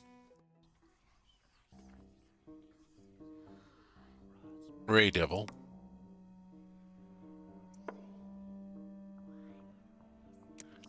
Apologize. Sorry about that. I found yourselves ruled by the masters. I would not find myself ruled, not for long at any rate. How would you go about bringing them down if you were in my situation? Fight power with defiance if you are weak with poison, if that isn't too delicate a topic just now. Oh! You'll have to grow your revolution in secret. Do not reveal yourselves even to one another. Gather your resources. Study the weaknesses of your opponents.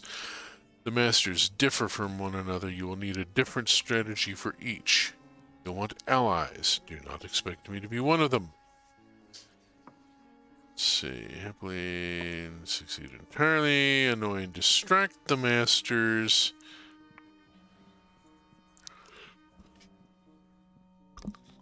Interesting that Virginia is giving some very practical advice on resistance here.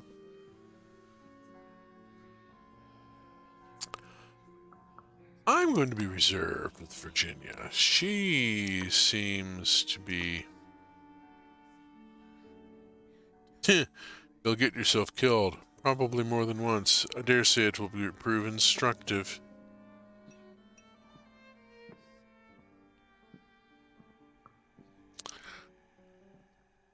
I am reminded of the card for Krupp and Vandemar from Neverwhere. Nuisance, among other things, among other services offered was nuisances extirpated and tutelary dentistry undertaken.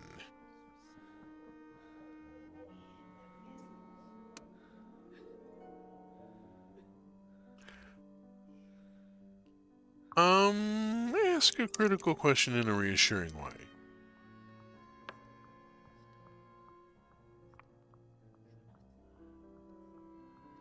Oh, ouch.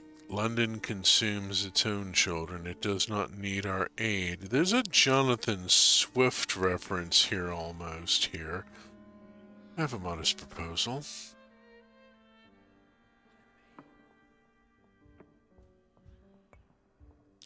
I am establishing official connections between my country and this place. Not at the moment. Well, you're not an ambassador until you're recognized. You may have brought an embassy. You may have brought an offer of embassy to London, but until the crown recognizes you, you are not an ambassador to them.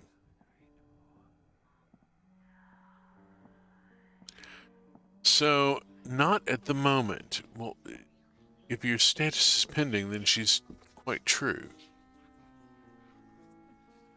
Draw some silent conclusions.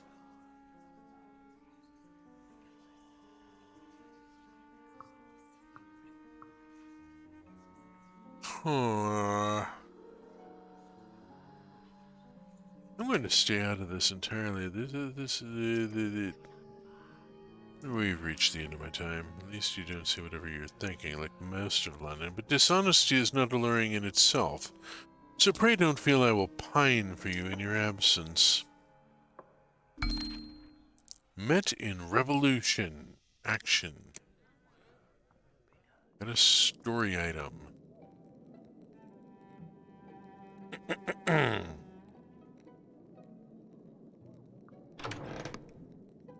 Off we go down to dinner. Let's see what happens there, if anything interesting.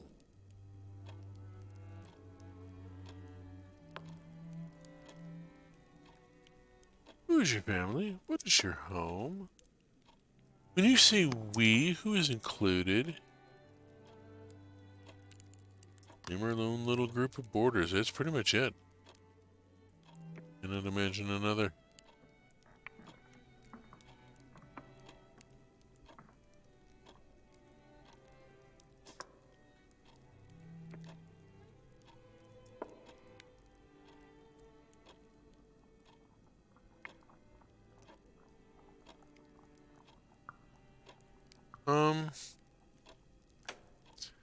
think Arisha's on the right track here.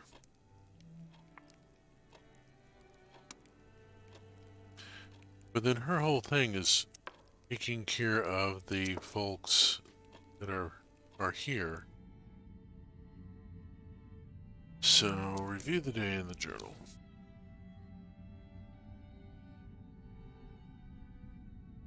Let's see.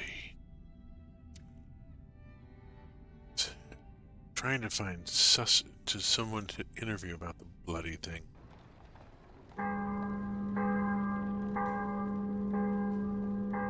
And end up getting the rats to break Archie out of prison again.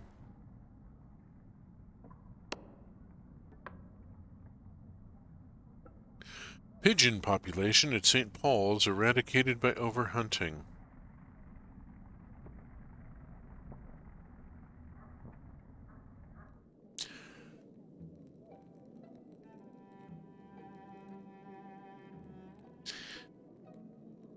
Yeah, we don't make jokes about the siege of Leningrad. So,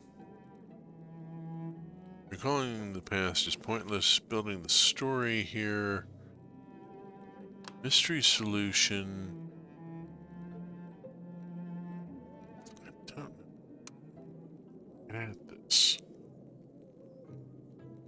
Head outside.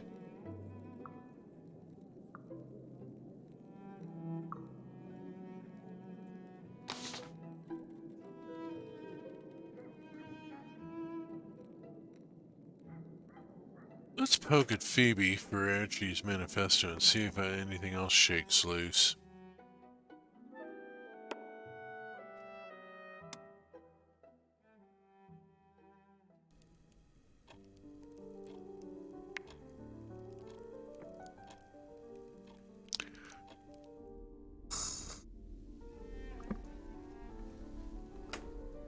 No, we've gone out back. We've gone out to the graveyard to have this discussion. Why are we in the graveyard? Tell you about the second corpse. There was a dead body outside the servants' entrance. Looked like it had been going through our rubbish. Stone dead, face down on the rubbish heap. Only when I say face, that's exactly what I got. Oh dear.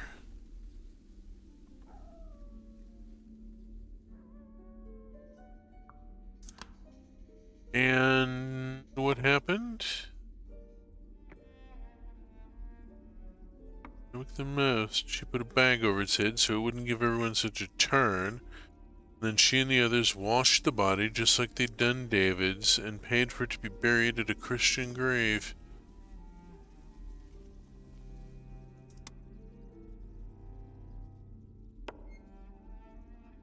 You just have to guess in such circumstances. Not so much as a coin or a scrap of paper. Confuse the person to start with. Didn't look like a normal person that's been a bit nibbled. And Rachel's generosity. Plenty of folk wouldn't think twice. Yeah, have we seen the movie Delicate? Because graveyards are pretty nice. Yeah, they are. I'm just wondering why we walked out into the graveyard in the snow. Or in the that's not snow. That's, Lacrimy or something like that. I forget what it is. Little, point here. Yeah, sent the body to the butcher. Waste not, want not. It's meat. Have you seen the movie Delicatessen? French movie with, Dominique Pinon. Let's see. About resisting the masters. Who's surviving the night, do you think? You may take joy where you find it. Should have been the worst time. Looked at one way around it was. There were no walls between people. We could all be as we were. Sight of Rachel Landau sweeping ash out of the parlor in her petticoat. That's a sight. Die. Defend Rachel. That's a bit unkind. Surely you don't hate her so much. Oh, none of that. Remind of my own mother. I've not seen since the bad times. Was turning her hand to the work that was in front of her, whatever that might be. Of course, you can't find the light and everything. For the rest, you learn a lot of cuss words. She was saying the rosary. 4 times taking the Lord's name and 2 blasphemies against the Virgin.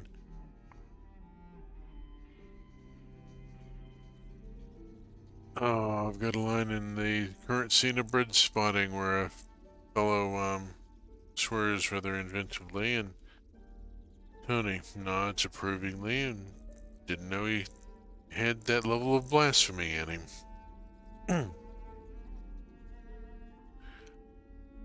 I'm just going to thank her for her input and be polite.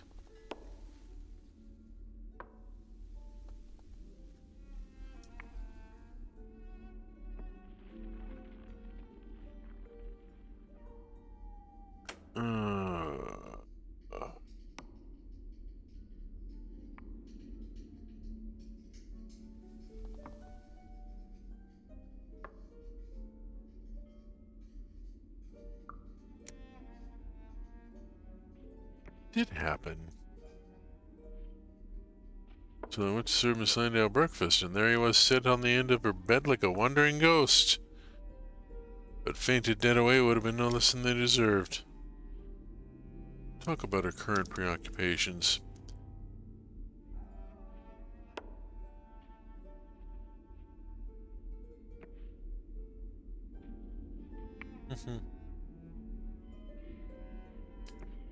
So she knows them very well, and the bats won't do it. Opinion remains to be seen. Shake my head, declare the ruminations are gone, all is as it was. All will be well, and all manner of thing be well. Look to joy. Okay, story crafting is discovered. Let's see, what have we got going here? We could get something else done in the afternoon.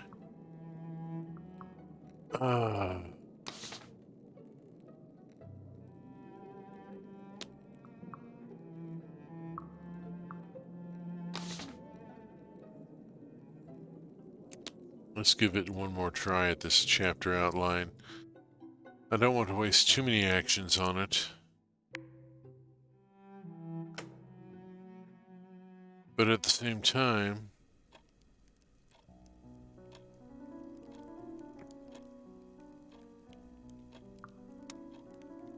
let's wait for Phoebe to go.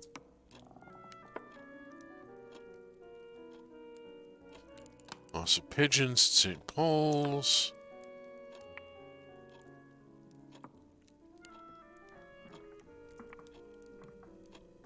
Ew. Well, that didn't go anywhere useful.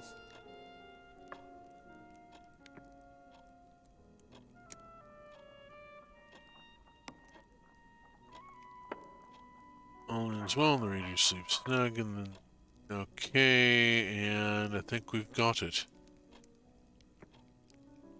Flirt with her.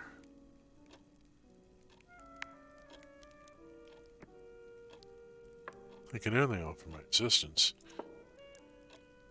It is not a deterrent, merely an observation.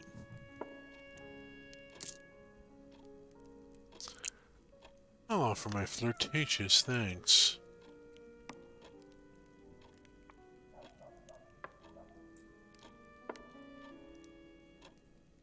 Yep.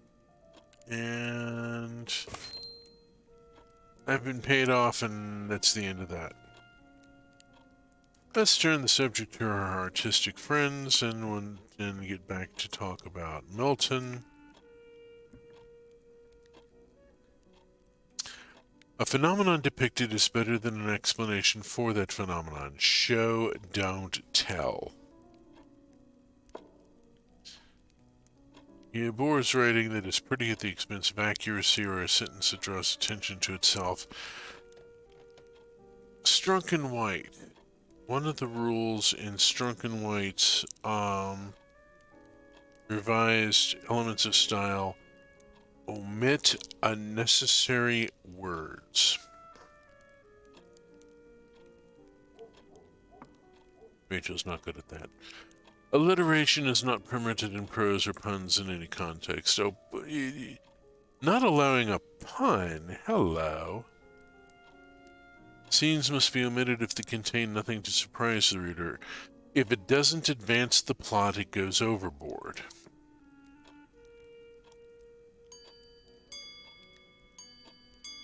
Let's see.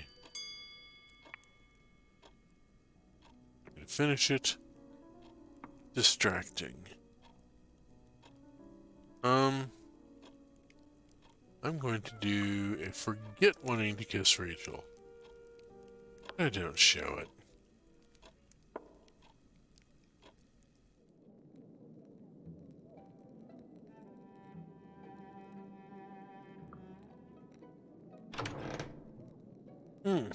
Oh my, excuse me. Supper? Oh, just... well...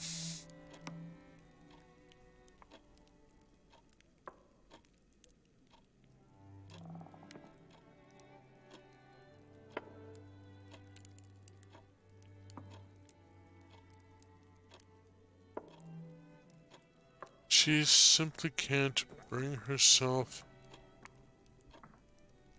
to leave the house.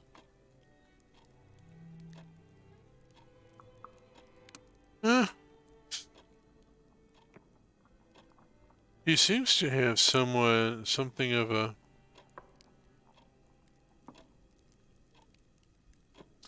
symbiotic relationship. Better to remember how it was and visit the place inside my memory.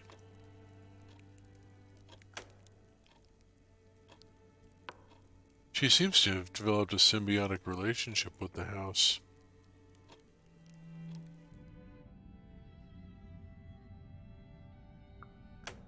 We'll do the birthday thing.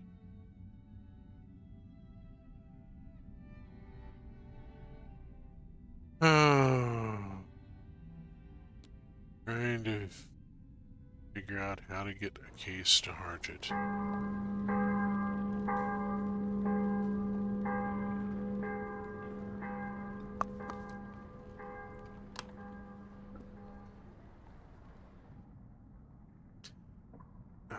The rat storyline went a bit different. Ministry of Public Decency bans printing of former London street names.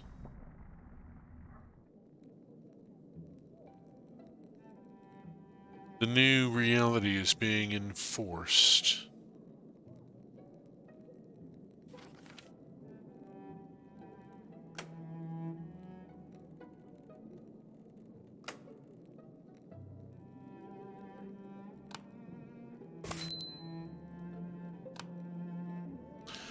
There we go. I was missing the method out of it. Let's see if that'll get me.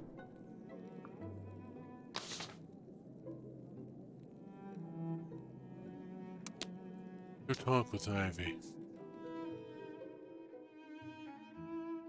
Here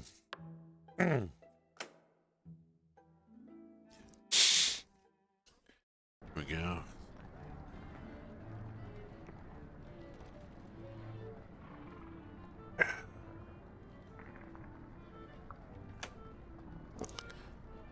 Ruffle through here.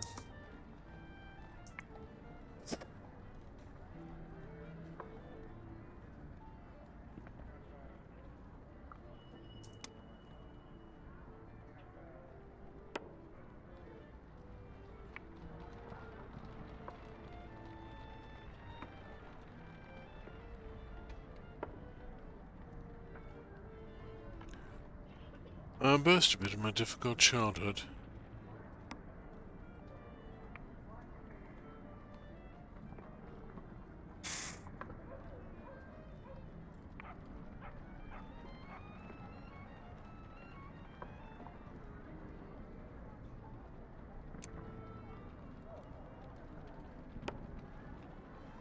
Alright.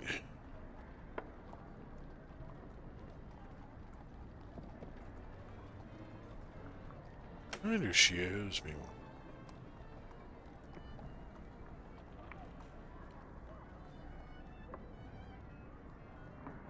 one?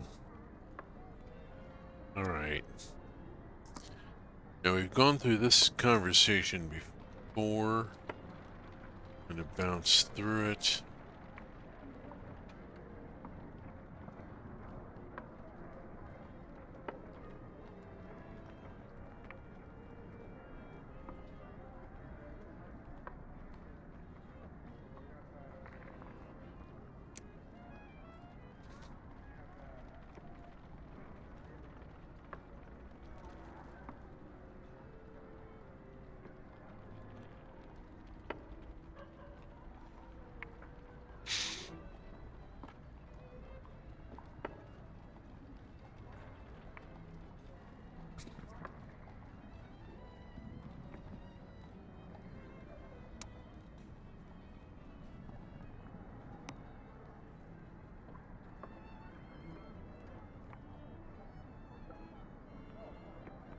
Good point. Talk about Phoebe's possible motives.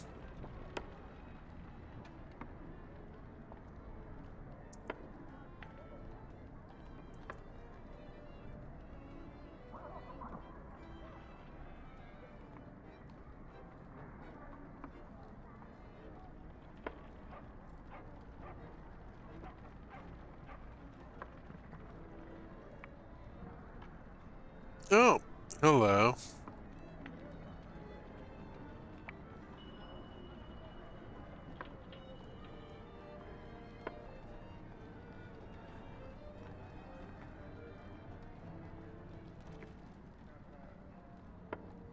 Now,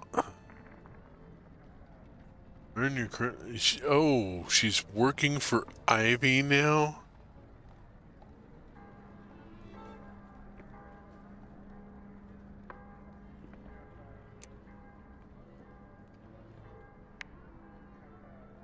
Oh, excessively well. Here I am, carrying disagreeable hats with disagreeable customers. Furnishing Ivy here with my knowledge of linens, lacquers, silks, and sharp implements.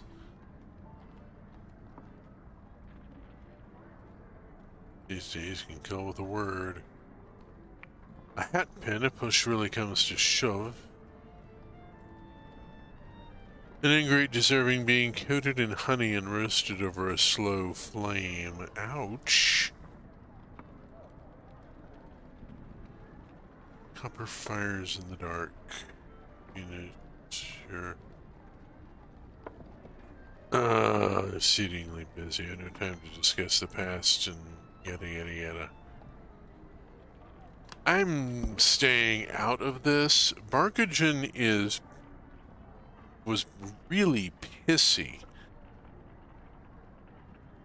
and was deliberately mistranslating Batachikan's... Yeah. Not a good person.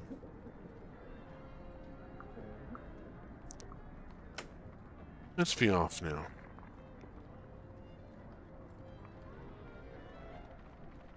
And it is unchanged.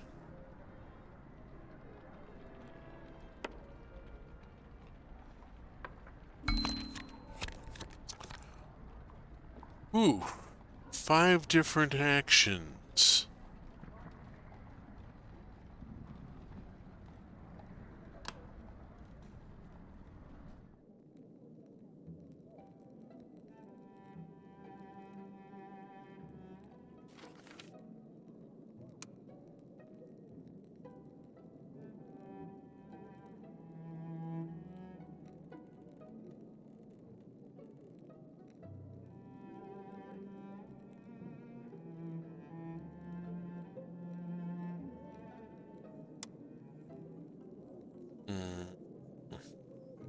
There should be more options here. Something's not quite right.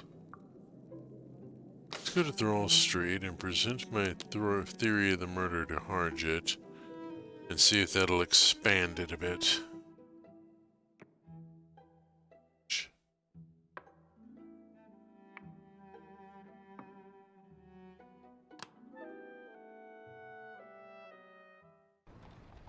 Move on. Let Algernon his.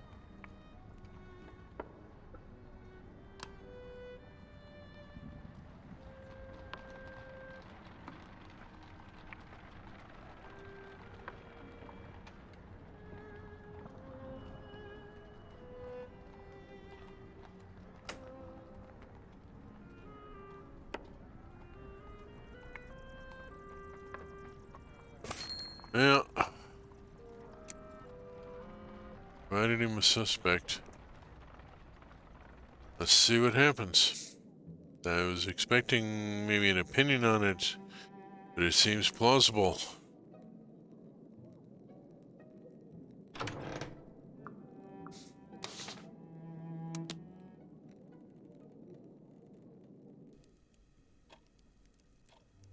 This was a little more abrupt.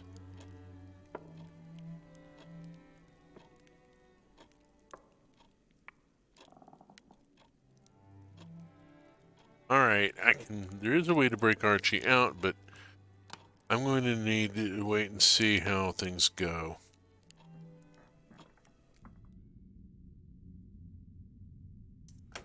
And just go straight to sleep. There's no point in doing the reviewing in my journal. Besides, it's getting close to the top of the hour, and I want to get through this last bit here before we get there.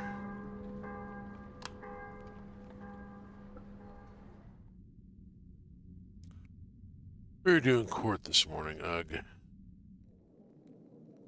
Pardon me, I was in court recently. I can't talk about it.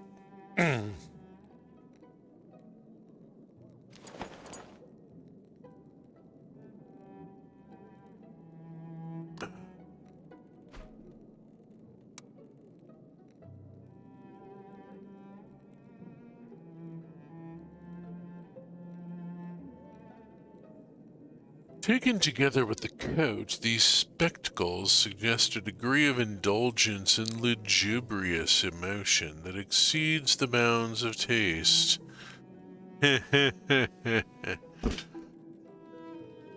Ah.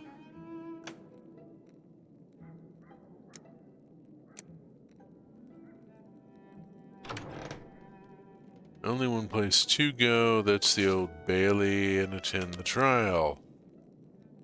And let's see how this goes.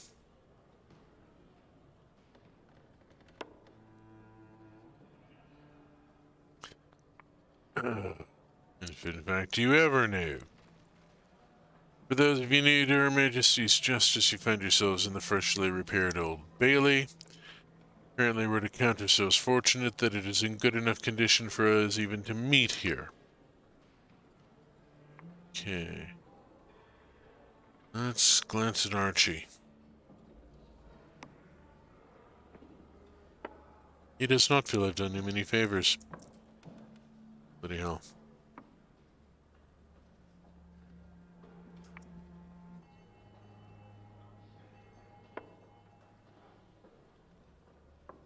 Uh-huh. You look a bit more martyred, that would be ideal. Something to remember about a British court is that the judge is much more participatory.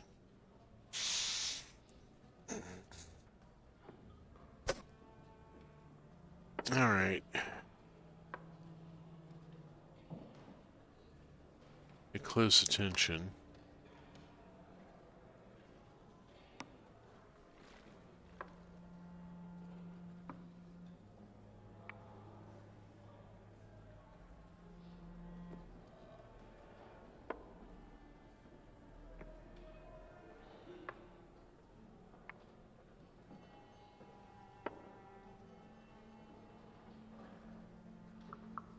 Maintain a steady and respectful silence. Do not make any sort of comment. Judge will not take kindly to it.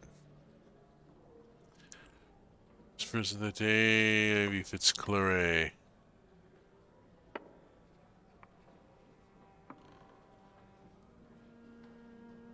It's not on visiting terms, or the formidable Fitzclarret.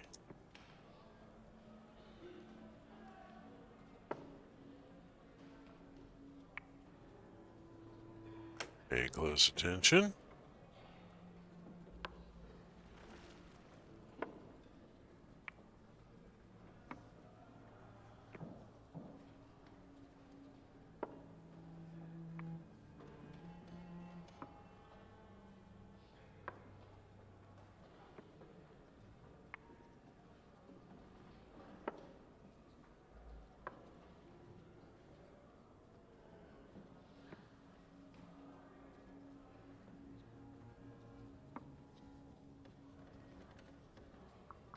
Yeah.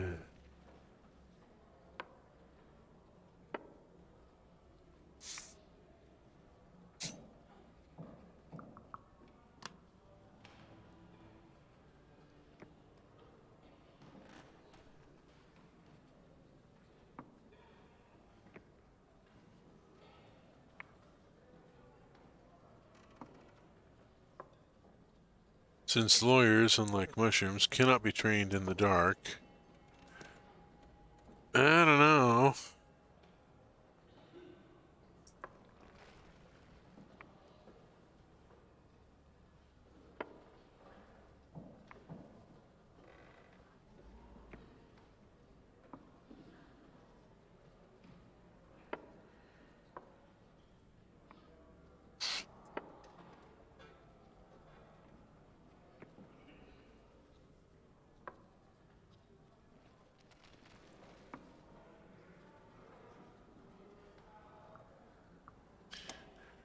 Uh,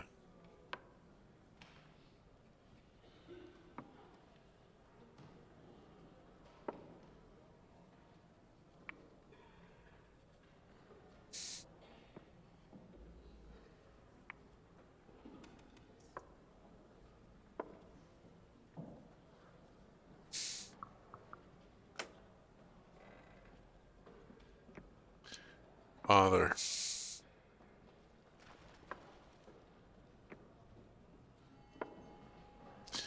The theory of Phoebe.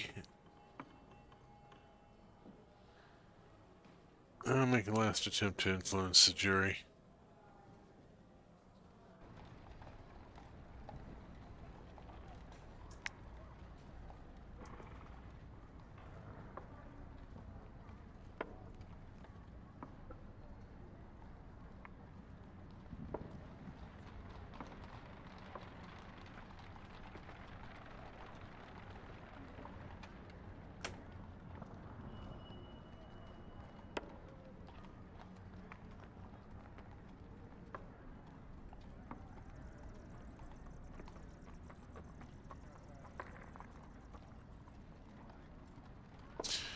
Oh dear. This one, let's see. Try bribing her with the entirety of my wardrobe.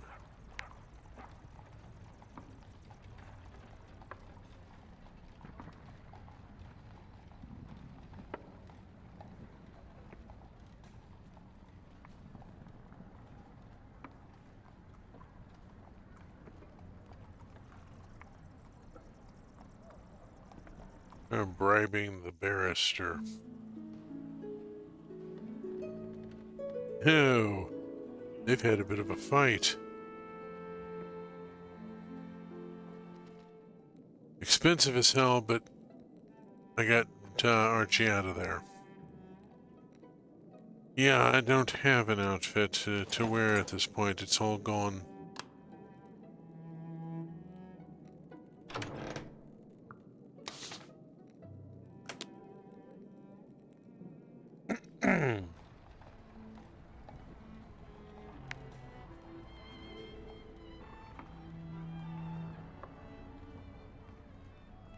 Give Horatia some credit.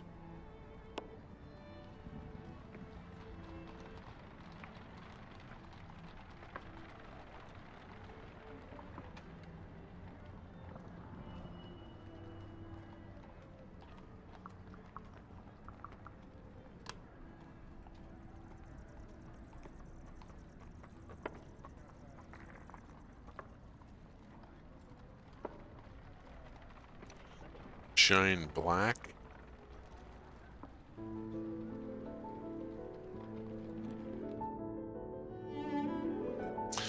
Life is quieter at the trial, at least for a time. Christmas Day comes and goes.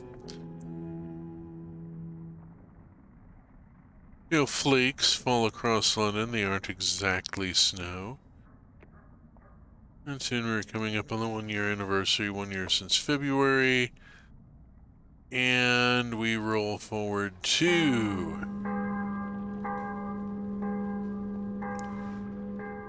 360 days since the fall. 1 day remains in the season of the rose. We're going to go on and run over a few minutes and finish this tonight. Next week, we will be starting a new game, I think. There's no new outfit to change into, so head outside and let's just pass time with Horatia. This is the season of the rose.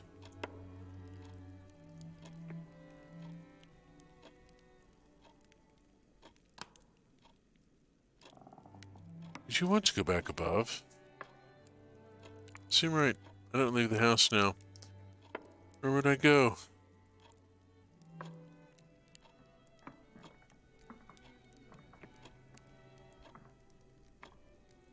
Let's see. Simply describe the scenes outside.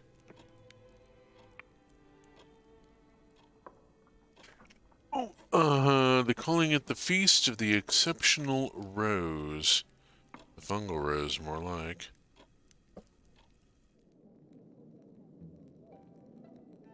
The exceptional rose has fangs, if I recall correctly. And outside, we can go to Plain Market or the South Bank. Let's look for Ivy.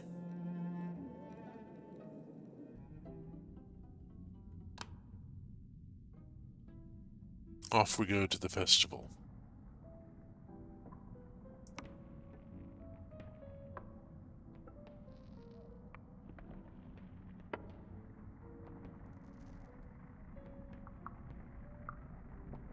Full of curiosity.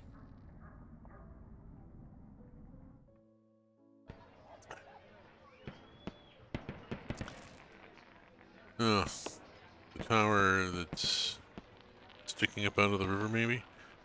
Angry bats in cages. Music is fresh and new.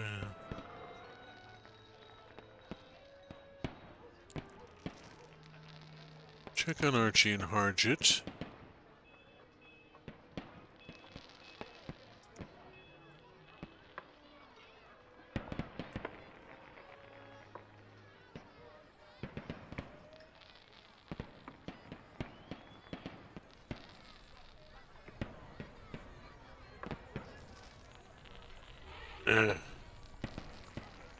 I'm going to condemn Harjit's choice. His friends are worth more than the law.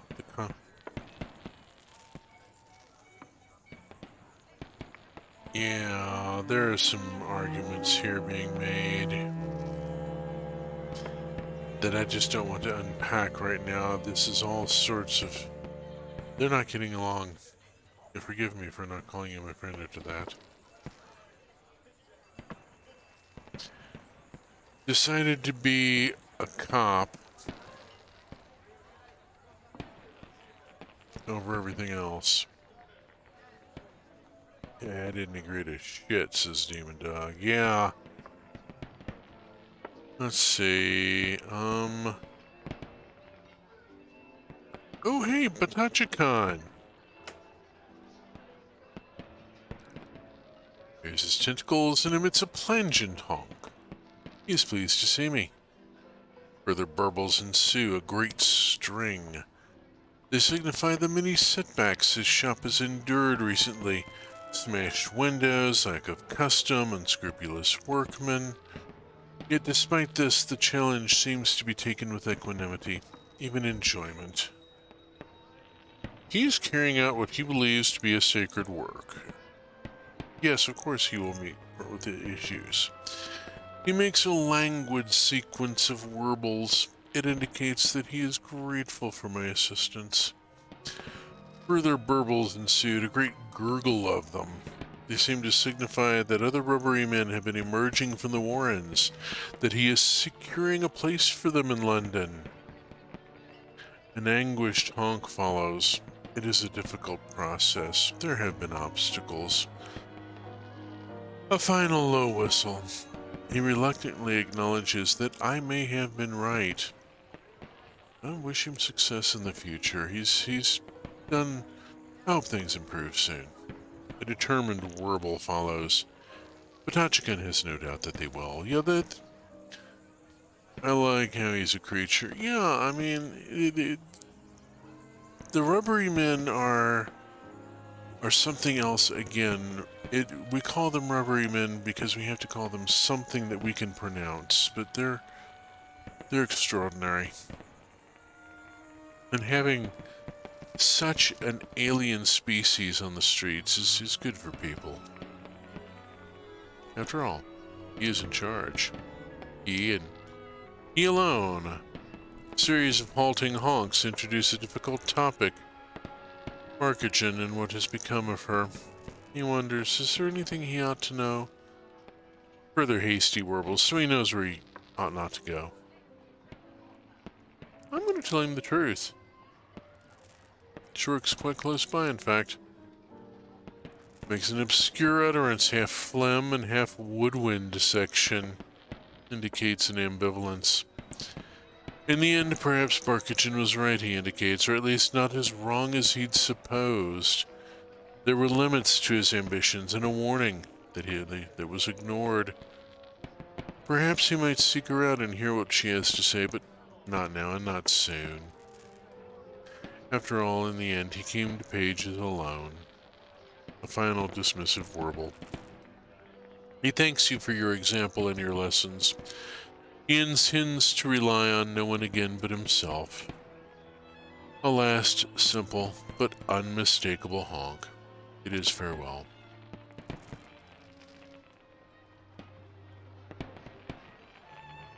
Let us speak with Rachel a moment here. This went a little differently. I'd like to speak with her.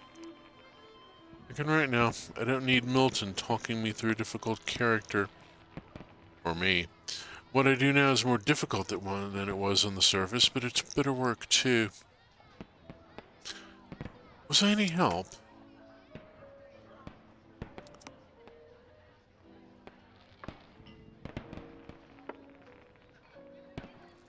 7th and 8th. I didn't have that before. I didn't know how to ask the right questions. That's enough. Time to find Ivy.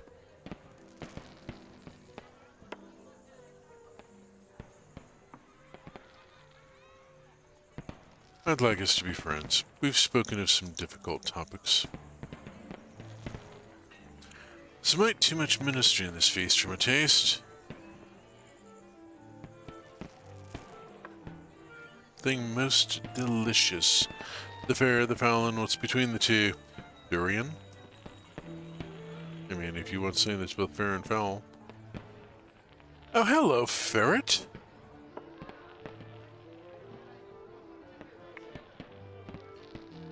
I've got more dependents than I can name, and not one of them is human. And they do perish. Rats don't come back when they've died.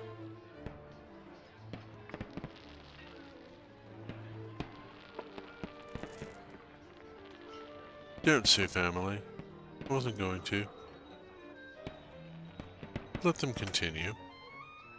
Don't be rude. And do not say congregation. No, that would be a different matter again.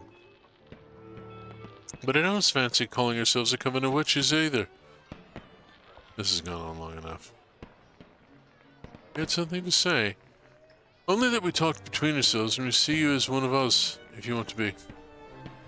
There's no dues or vows. Neither of us has a great taste for parsons or contracts, but we look after our own. That does suit me. Thank you for asking. Discount eradications, by the by, indicate time you need them. As long as the victim isn't of the speaking persuasion. I'll do you a custom Helamus mask next time. I couldn't wish for better kin.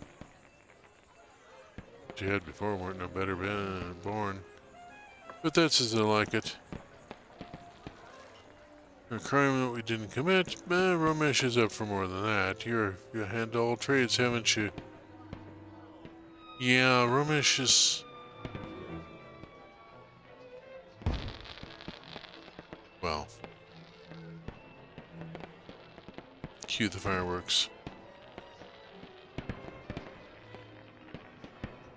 Here we go, all soft focus and start to fade a bit.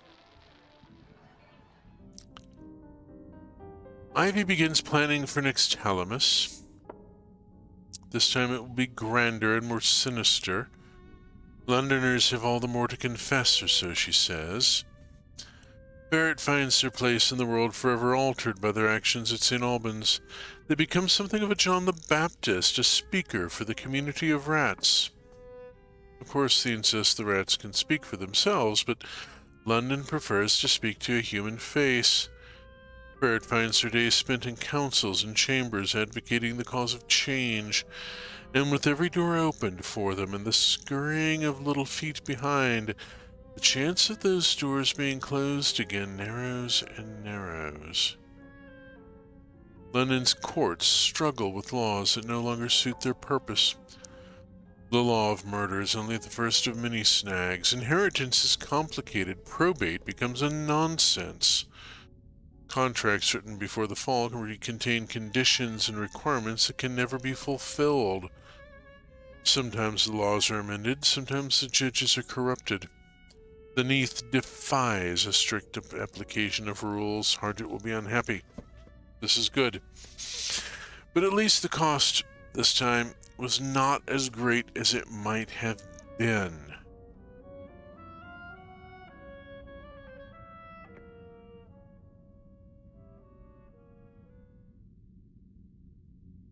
All the possible beginnings of this story are open to you now. Start again and you may find a very different ending to record on the flank of the bazaar. Well.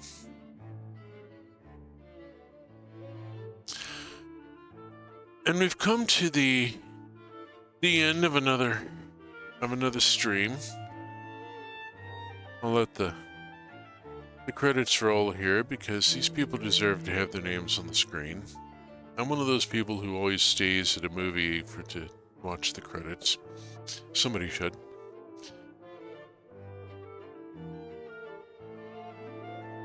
Mask of the Rose has been a tremendous amount of fun, but we've come to the end of a second run-through, and while I have more starts and more endings possibly open to me now, the time has come to move on.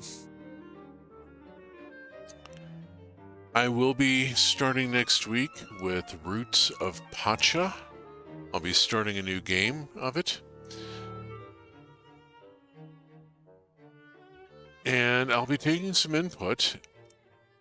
Roots of Pacha does not have a choose your gender. It has a choose your presentation. There is a masculine presentation, a neutral presentation, and a feminine presentation. You can pick whatever you like. There's skin color and hair color that we can play with, and name and so forth. The thing about Roots of Pacha is that it doesn't really matter what sort of presentation you come up with. Romance is romance, and Pachans are not really terribly concerned about plumbing. And that's your problem. So I'll be taking a little bit of input.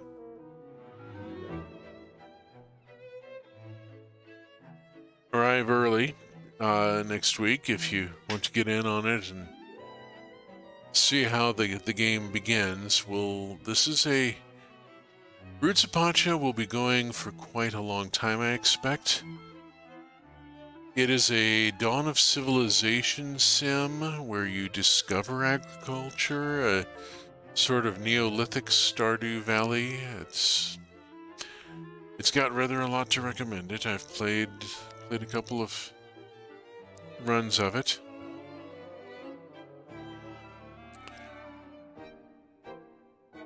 I haven't played it in a bit. I've been obsessing with Minecraft and with Interstellar Space Genesis, but so it'll be nice to get back to. I'll be playing the campaign only during the stream.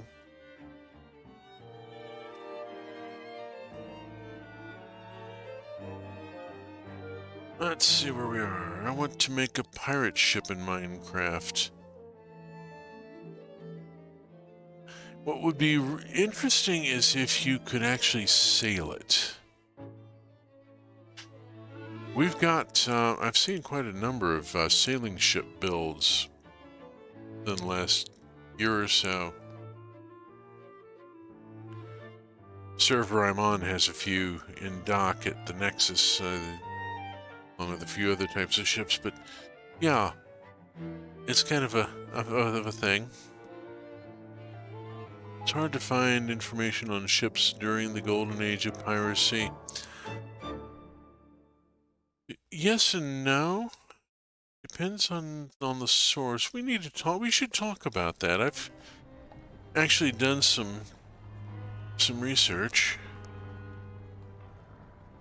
Let me get over to the correct screen here.